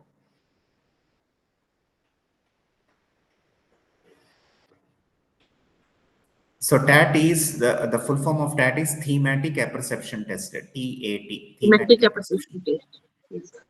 Yeah, thematic apperception test. So let's take an example. What happens is I give you this particular image. Okay, I give you this image and I tell you that you please write a small story describing this particular image in 200 to 300 words. Okay, so my question is, now you don't write it. I'm just telling you what I'm trying to explain. Okay, so if I basically give you this particular photograph, show you this photograph for 5 to 6 seconds or 5 to 7 seconds, and I tell you that, can you please describe a story, write a story describing this particular image? What happens is you will basically capture this particular image contents inside your brain, and you will start writing your story about what you have seen in that particular image. Generally, the psychologists, what they do is, when you start writing a story about a stimulus, stimulus is the picture over here. The image that is given is called a stimulus to you. Now, when you start writing a story about it, what are you trying to bring out? What you are trying to bring out is whatever has been settled in your unconsciousness will basically start coming out, because there is an opportunity for the unconscious elements to come out. Because till now the unconscious element did not come out because there is no room or space for them. And there is a small exercise for you, activity to you, an opportunity to you, to the unconscious element, saying that, boss, you please come out because you are there sleeping for a long time. You are now free to express yourself freely. So I have just given you an image. Now what happens is your logic will stop working, and there are chances that all your unconscious motives or thoughts that are settled over a period of time, they can come out. Let's take an example, the mother and the child. The mother is sitting besides the child, and the child is actually looking in a different direction. The daughter is not looking into the eyes of the mother, but mother is actually looking to the eyes of the daughter. Now what happens is, generally, what the psychologist tells us is that in majority of the cases, we don't generally explain the picture, but we generally bring out our own stories into the picture. It is called as thematic apperception test. It is also called as a projective test. So whatever is there inside us is actually projected outside. So what we have in our thoughts and the realm of consciousness, we are just trying to bring out. Maybe there are chances that most of you might try to relate yourself to be the mother or yourself to be the daughter. And you will start writing that particular story from mother's perspective or the child's perspective. So you are trying to bring out your own story in that particular projective test. So the psychologist, what he does is, he will try to basically understand the discourse that you have actually written, and he will analyze what you have actually written, the words that you have used, and he will try to come out with a very good questionnaire. So he will try to speak about what you have written, and he will try to bring out many more valuable inputs from your realm of unconsciousness. You're able to understand? That is the reason in interviews also, what generally happens is, majority of the interviews are more to the conscious level only. Let's take an example in campus recruitments. What happens is, the interviewer is only testing the knowledge side of the individual. Can we say that if the interviewee is answering all 10 questions, then can he become the perfect employee in the organization? He may do the job very well, but what about his vision in the organization? What about his relationships with his team? What about his management with his team members? What about his management to his subordinates? Whether he can become a very good leader or not. All those things are not known. But majority of these companies are only focusing on the knowledge part, but not on the behavioral aspects of it. Hence, psychologists have defined a very beautiful test called as behavioral interview technique, BIQ, behavioral interview questions. The story of behavioral interview questions can be traced back to the Greek philosophers. In Greece, we have Socrates. You pretty well know the story of Socrates. Socrates never answer to anything. He used to basically wander on the roads of Greece, and he used to basically catch hold of young people, whoever are discussing. He used to ask those young people about life, about living, about love, about eternity, all about life and living. He used to ask, and they used to answer. So whenever they used to answer, Socrates used to ask more questions, more questions, more questions. In his entire lifespan, he never answered anything, but he has asked more number of questions. The more we ask questions, the more deeper we basically get into. The more we basically when we delve deeper into our own understanding, the more clarity we basically get. So as long as we are actually settling ourselves in answering to all the problems of life at our conscious level, without getting into the deeper layers of our personality, we may not be able to be happy in our life. But if at all we ask more questions to ourselves, then we will try to basically have more, when then we can have more clarity about what is happening in life, what is happening in our relationship with others, what is happening in the world around us. All these things we are going to gain clarity by asking more number of questions. The more questions, the more meaning we are going to gain. So hence, these kind of stimuluses are actually given to the individuals in order to bring out the unconscious element, which actually is the reason for the entire behaviors. So that is what this that is what the psychodynamic approach generally tells us. Okay. So I need not explain to you. I think I have talked about this. So Erickson's psychosocial theory, I will explain to you about it. This is very important from the point of view of examination and also from the point of view of our own understanding about lifespan development. Here is a person who is speaking about the lifespan development in stages. So I mentioned to you in my previous session about whether lifespan development is continuous or discontinuous. Continuous means it is quite natural, it is quite quantitative in nature, whereas discontinuity is not undesirable. It should not be seen as negative, but it has to be seen as stage-wise development of the human personality. So Erickson mentioned these are the different stages in which an individual basically gains some kind of development. So please read these particular stages and understand what is the conflict that happens during that particular stage. And if we don't resolve the conflict at that particular point of time, then what happens is the student will basically take that conflict which is unresolved throughout his entire life. I'll just give you a small example. Let us take the first stage of Erickson psychosocial theory. Psychosocial means it is a combination of psychology as well as society, which means the development is not only happening because of our ability to understand ourselves, but also in tandem with how we understand people around us. So the process of development or the outcome of development is both psychological as well as social.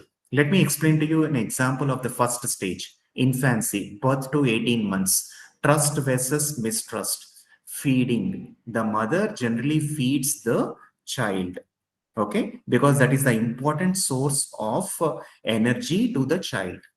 Let's take an example. If the child at some point of time when it is left in a cradle weeps, cries, then what should happen? The cry is a symbol of the child to be fed. Immediately somebody near that particular child has to listen to the cry of the child, immediately has to attend to the child. Let's take an example. If the child is crying and nobody is attending to that particular child, then after the child cries for a period of time, and if nobody comes, unconsciously there is an element of mistrust that enters into the realm of consciousness into the child. Whereas immediately after the cry, if somebody is attending to that particular child, then the child immediately issue is resolved. So the child will unconsciously develop a sense of trust in herself or himself, that in life, yes, we need to trust people because I am getting the necessary support when I need it. But in life, we should not trust people because at the time when I need it, I did not get the necessary support. So we are not taking a decision about our trust at the moment of the experience, but our degree of trust on individuals around us is because of the kind of support that we got it or we have experienced it during that particular birth to 18 months of 18 months of age. You're getting my point? You understood? Okay, that is very important. Hence, I brought that particular point. Okay, I will go back to that particular screen so that you will understand. You please go through that particular slides. Please go through that particular content. Second stage is called as 2 to 3 years autonomy versus shame and doubt. Toilet training is very, very, very critical. If I have to speak about toilet training, I can speak for 1 hour exactly on toilet training and how it has an impact on our personality. There is a lot of research that went backwards about the impact of toilet training on, how can I say, individuals, personality. There are a lot of specific issues. Let's take an example. Somebody is spendthrift. Spendthrift means తను ఎక్కువగా డబ్బులు ఖర్చు పెట్టడు, ఎక్కువ డబ్బులు పొదుపు చేస్తూ ఉంటాడు, కొంచెం పిస్నారితనం అంటూ ఉంటాము. ఇలాంటి వాటికి కారణం కూడా టాయిలెట్ ట్రైనింగ్ అనేది కారణమైంది అనే విషయం ఎంతమందికి తెలుసు? Second one is the bedwetting is an important issue nowadays by a lot of people, and how bedwetting can be, what is this called as, controlled.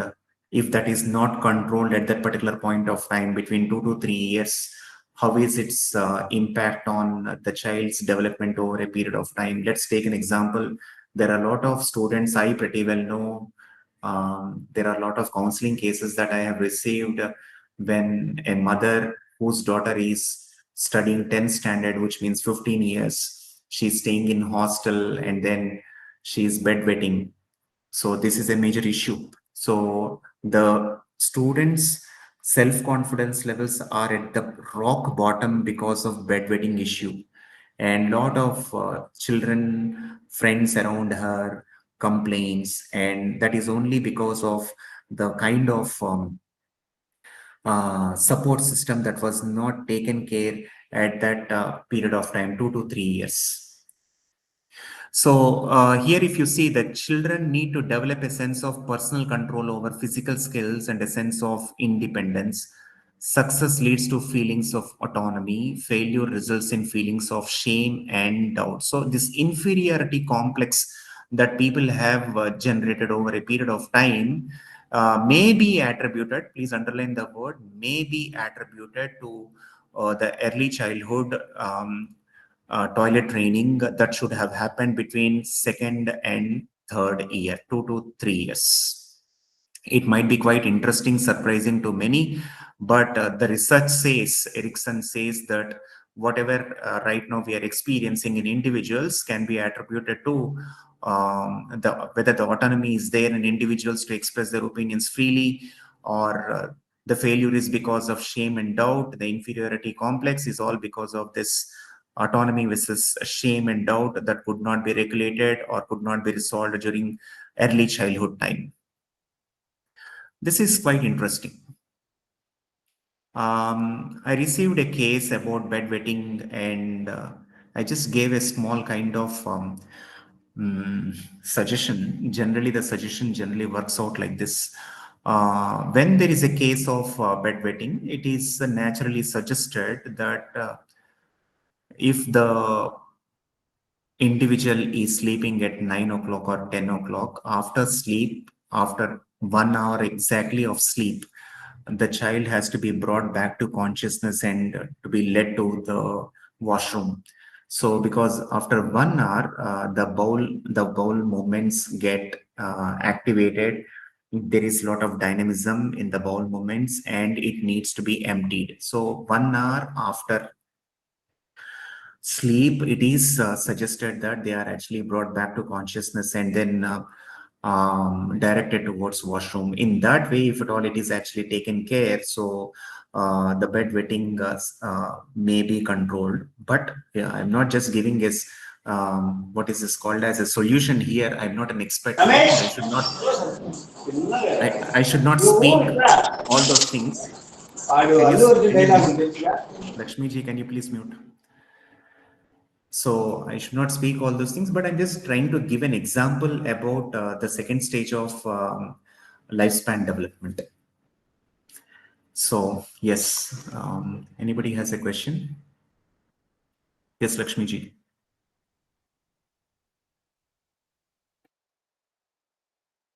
Lakshmi Sonaji, please. You have a question? Okay, so let's go back to the slide.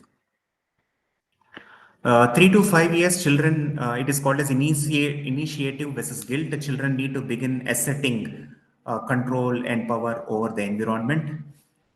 Success in this stage leads to a sense of purpose. Children who try to exert too much power experience disapproval, resulting in a sense of guilt.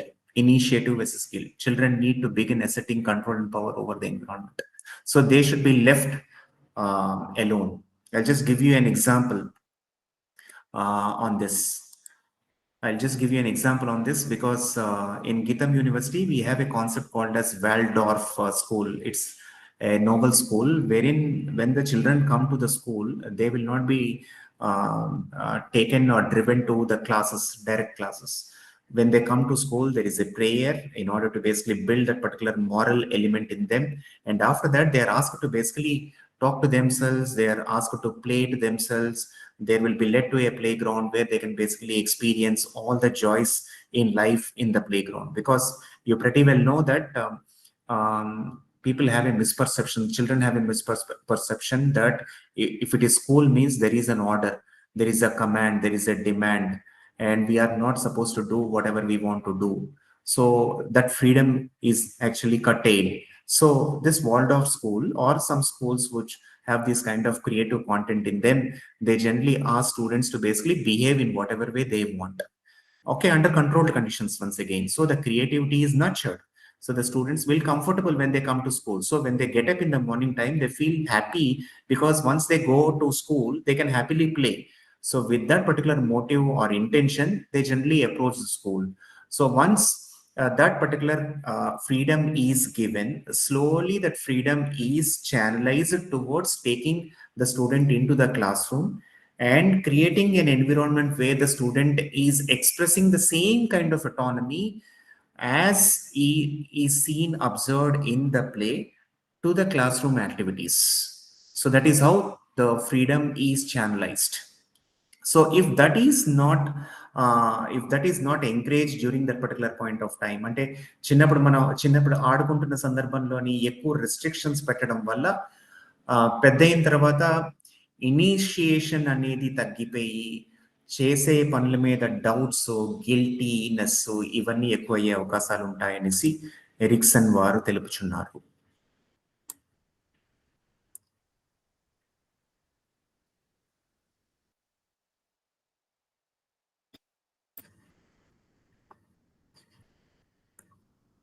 Can you see the screen?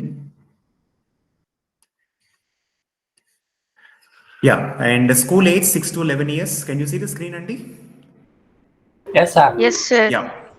Industry versus inferiority. Children need to cope with new social and academic demands. Success leads to a sense of competence, while failure results in feeling of inferiority. Children needs to cope with new social and academic demands. Success leads to a sense of competence.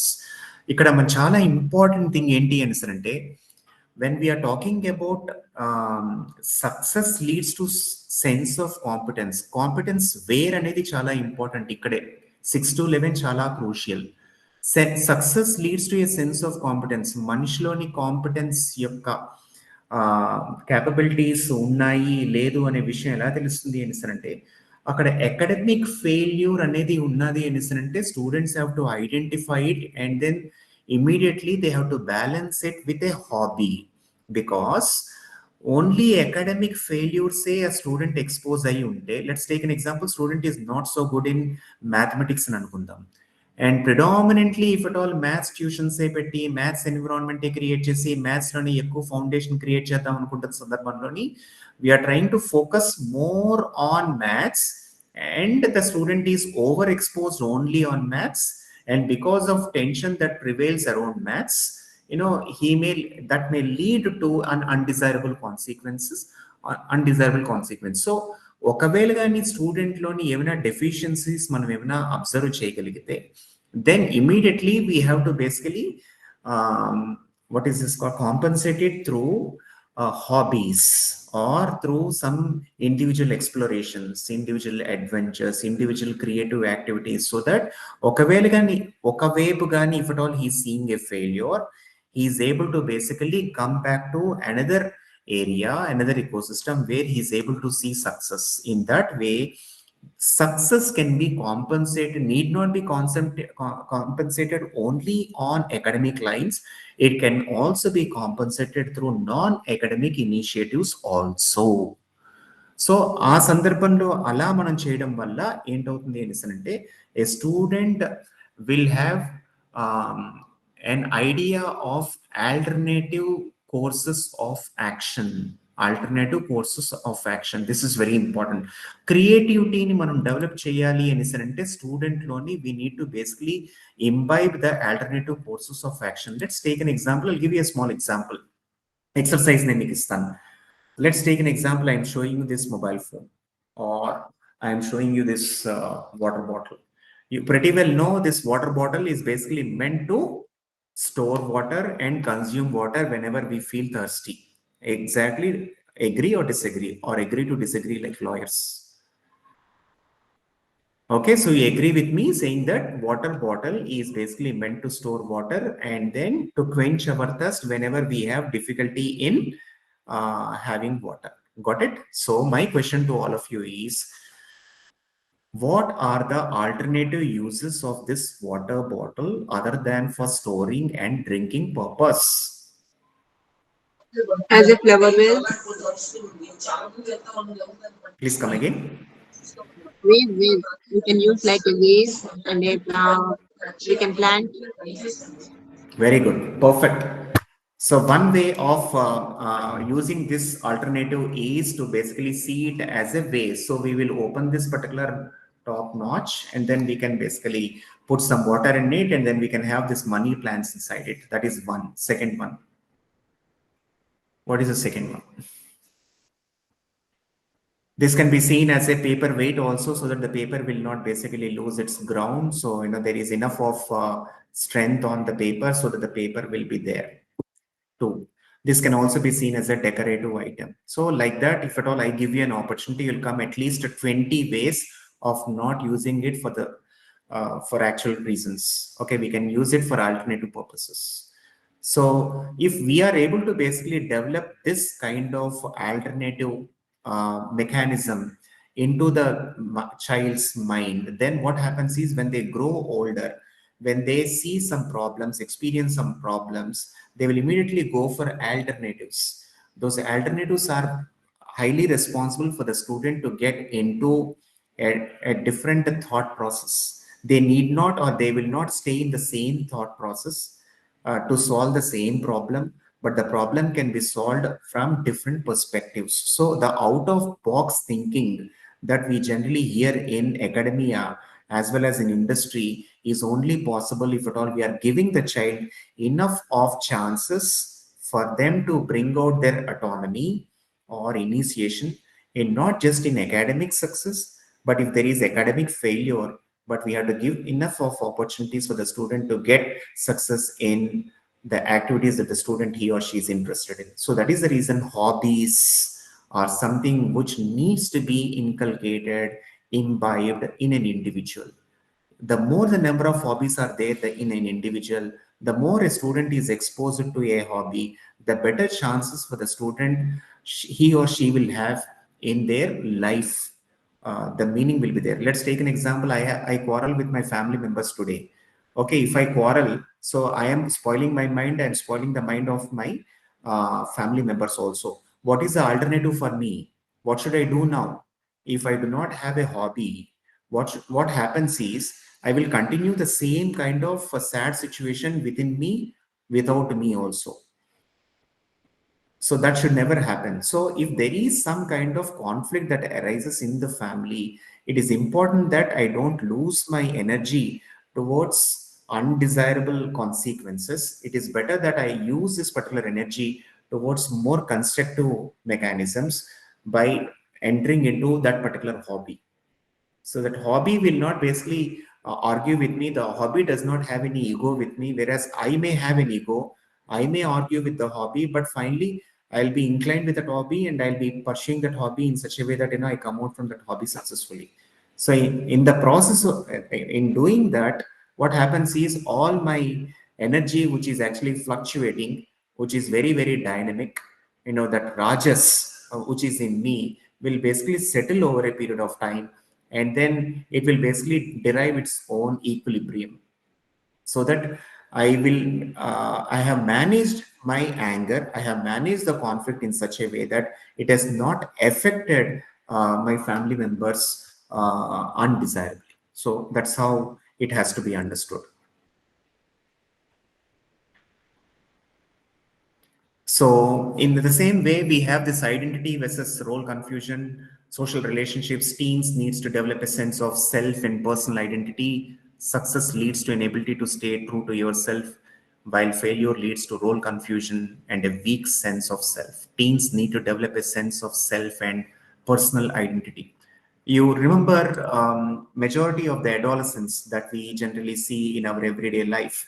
I have my daughter who is studying her intermediate first year, and she is 17 years, which means that she is in her peak stage of her adolescence. And if I say something for the benefit of her in a different tone, she may get hurt and she will immediately go back to her own room, and she will close her doors, and then she will be there in her own world. That is a natural characteristic feature of daughter or son, because they, during this particular adolescence age, late 12 years to 19 years, they have something called as egocentrism. That is a wonderful concept in psychology, which is called as egocentrism. Egocentrism indicates that a child is more towards oneself. They are more self-inclined, and they want to project themselves to the outside world, so that the outside world has to agree them as they are.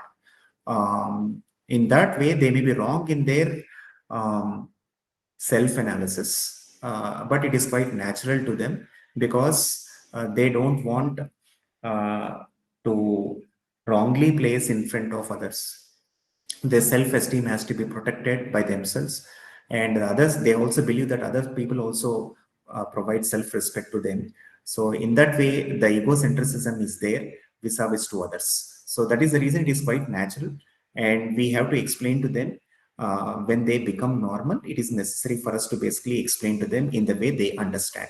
But when they are closing their doors, when they are shutting the doors, or when they are going back to their room abruptly from us, if we try to basically raise our tone and then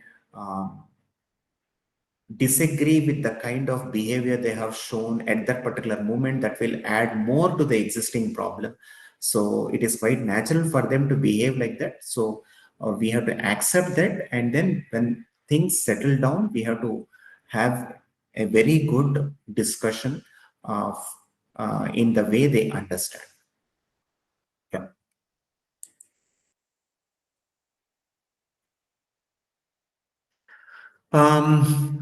Intimacy versus isolation. 19 to 40 years, young adults needs to form intimate, loving relationships with other people. The intimate relationships need not be physical. It can be more social also. There are chances that parents can be separated. The intimacy may be lost, but that can also be compensated by how well we are able to basically socialize with people for more purposeful outcomes. So success leads to strong relationships, while failure results in loneliness and isolation. So it is a matter of our mindset as to how we basically deal with isolation or in relationship. So relationship need not be a relationship with our life partner, and success need not be determined by the kind of relationships that we are actually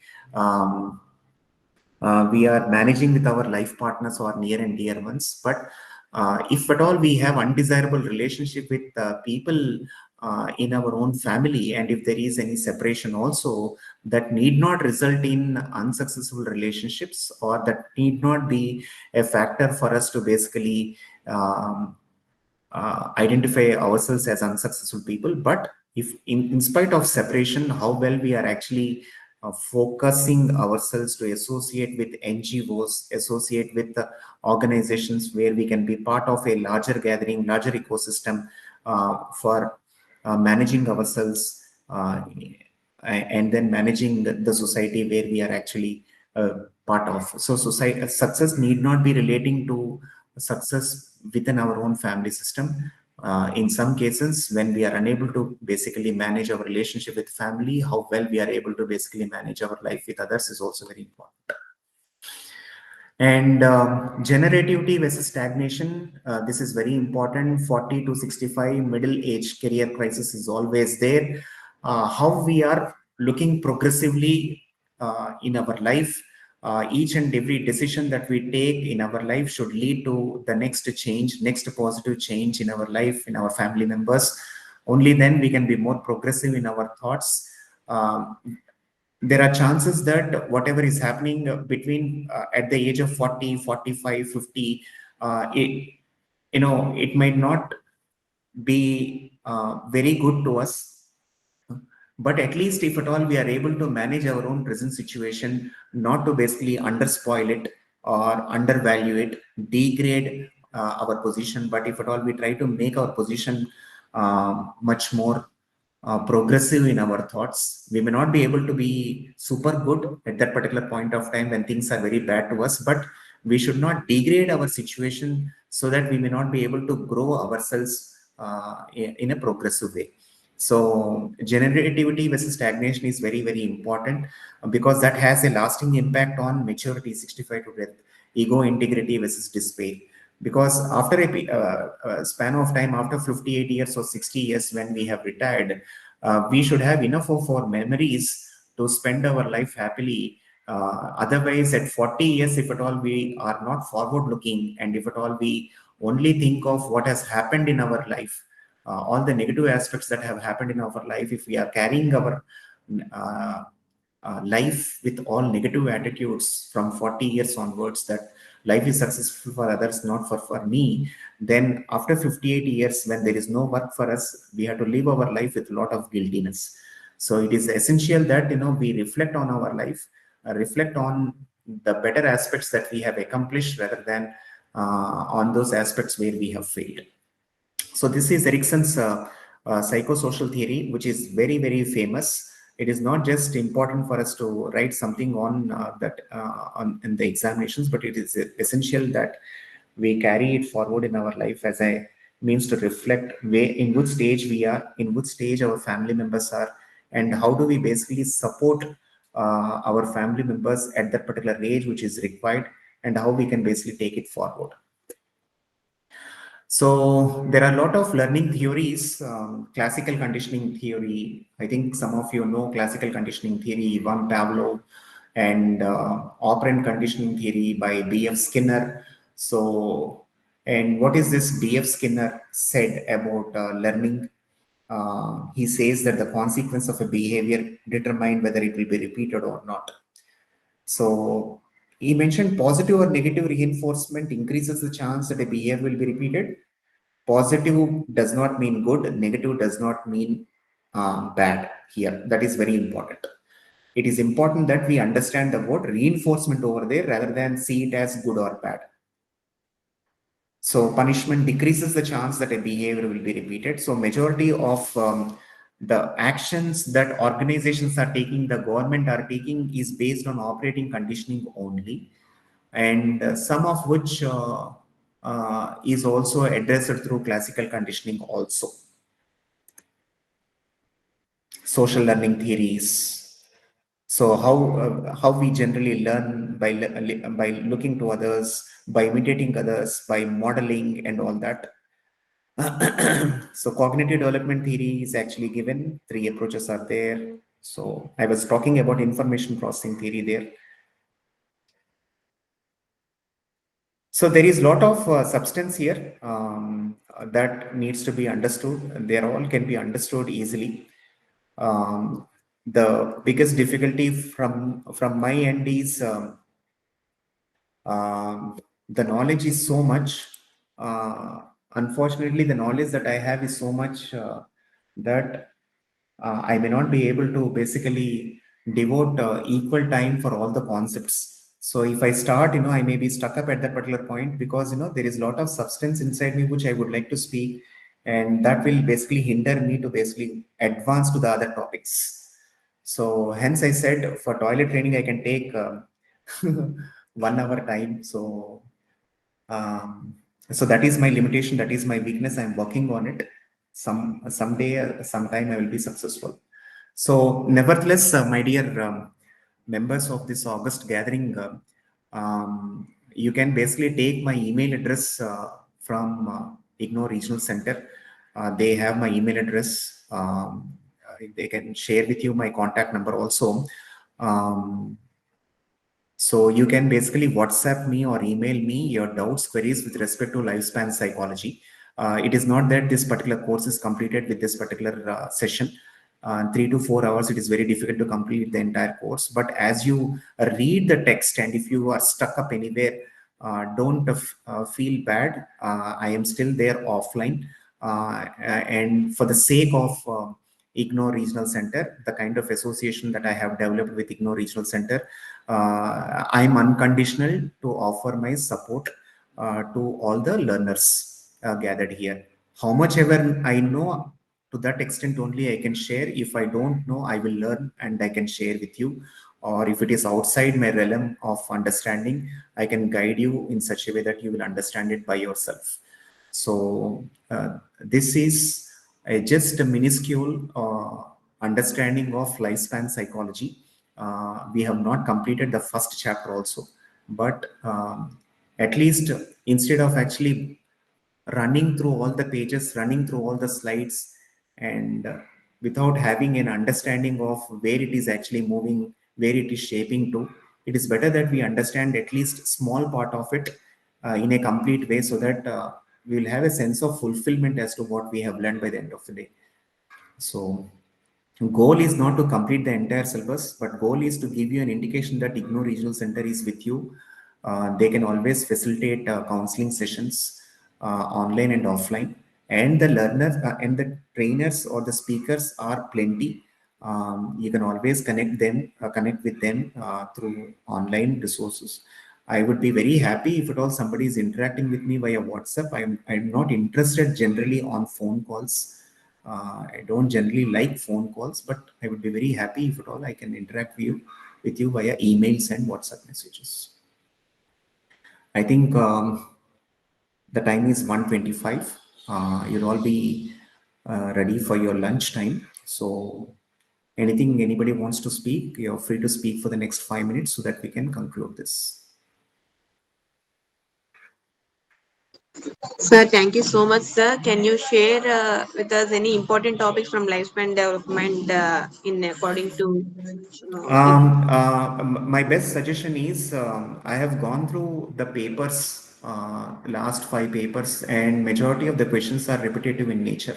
I suggest that everybody browse through all the last 5 papers and take the concepts that are repetitive in nature, so that each concept is once again interrelated. So if you understand one concept, if you read one concept, you will definitely get alongside with other concepts also. So please finish off those concepts which are repetitive in the examination, so that you will gain enough confidence to write the examination. As you are reading the concept, you will gain interest. So when you are gaining interest, you will definitely touch upon other small concepts also. So please go through the previous year question papers and then see the concepts that are repetitive in nature.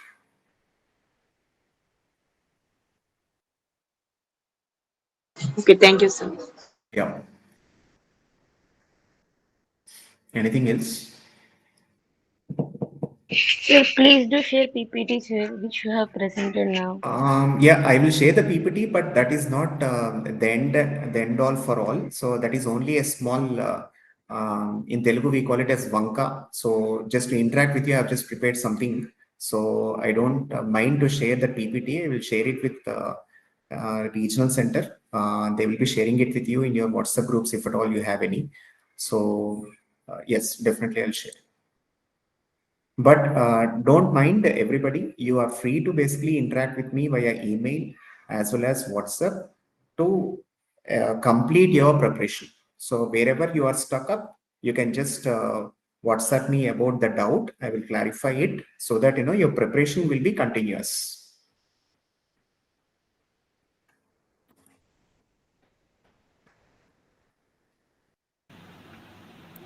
Sir, I have one.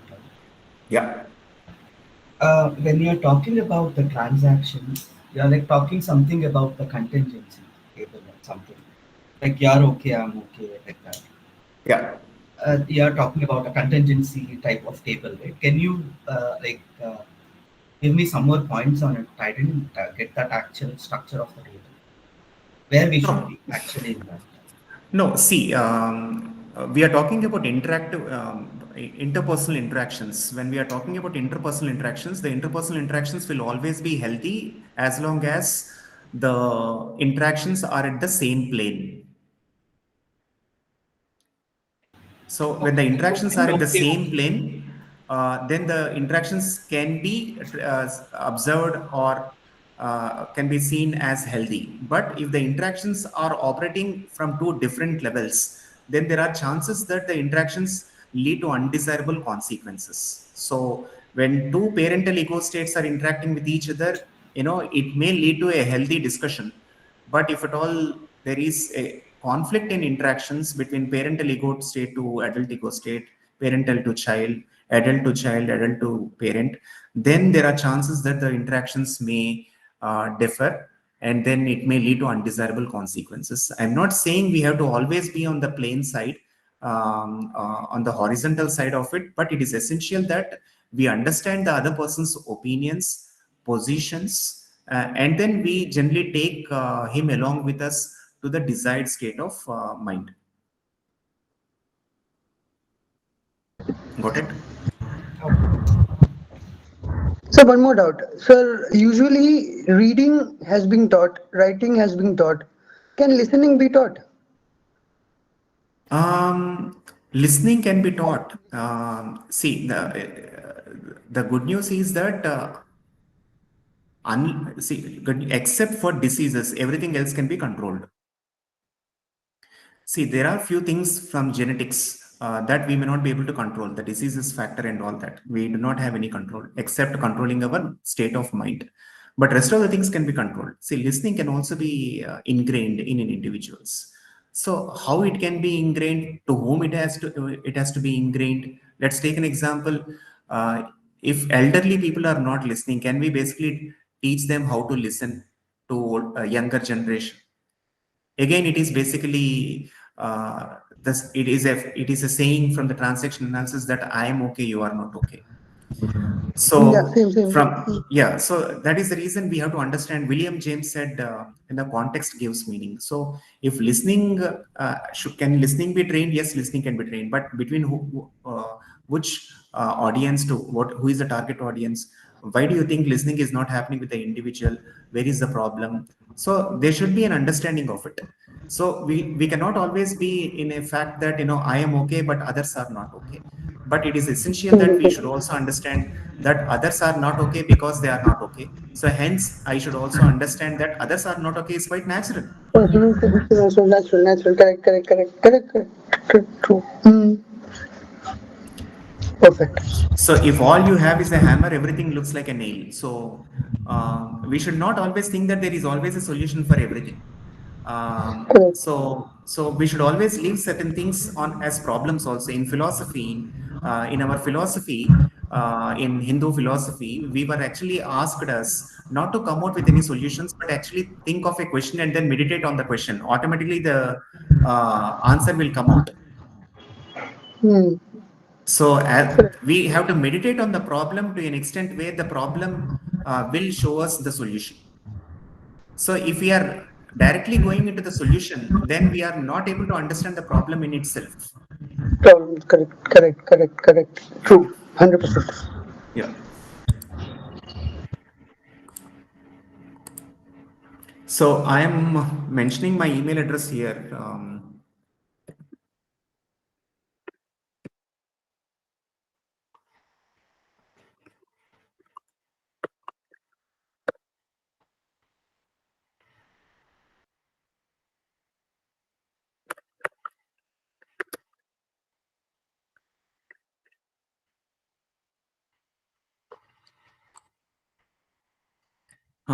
Did you get this? My number and email address?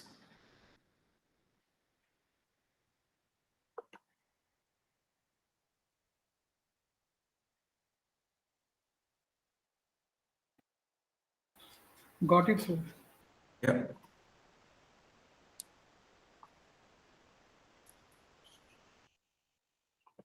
So shall we end for today? Okay. Anybody from IGNOU Regional Center? Okay, on behalf of IGNOU Regional Center, I really thank everyone because it is easy for a person to speak. Whatever they want to speak, they can speak. But it is very difficult to listen. The patience is there enough in you, and you have enough of tolerance on me. As I know everything, I'm speaking with all of you, but you have shown enough of your patience and tolerance in listening to whatever I said. I really appreciate that. That is an important mechanism of learning in an individual. So I request all of you that you can always come back to me through WhatsApp messages or emails, and let us see how we can interact and then help each other with respect to subject fulfillment. I really thank Regional Center Vijayawada IGNOU for giving me an opportunity. They never missed me. It is my luck to have Regional Center Vijayawada to be associated. They are very, very genuine. In fact, I'll be honest with you, from Srikakulam to the last part of Andhra Pradesh, there is no, no, I'm talking about till Vijayawada, there is no one particular place for psychology classes. So Prasad Babu Garu has enough of patience in reviving the psychology subject in IGNOU Regional Center. So he is also an advisor to a lot of education institutions in and around Vijayawada, where he goes to those particular education institutions and he wants to basically ensure that there is one psychology department or a psychology counselor, or how psychology can basically be a part of improving the standards of that education system. So it is good that we have people like him. Sumalata madam, she's a leader who walks the talk. So we have all the best people in IGNOU Regional Center who can understand us, guide us in proper direction. So thank you so much. I wish you all the best. Thank you all. Okay, sir. Thank you. Thank you. Thank you, sir. Thank you, sir. Thank you, sir. Thank you. So I'll be the last person to leave. Thank you. Thank you so much, sir. Thank you, sir. Thank you so much.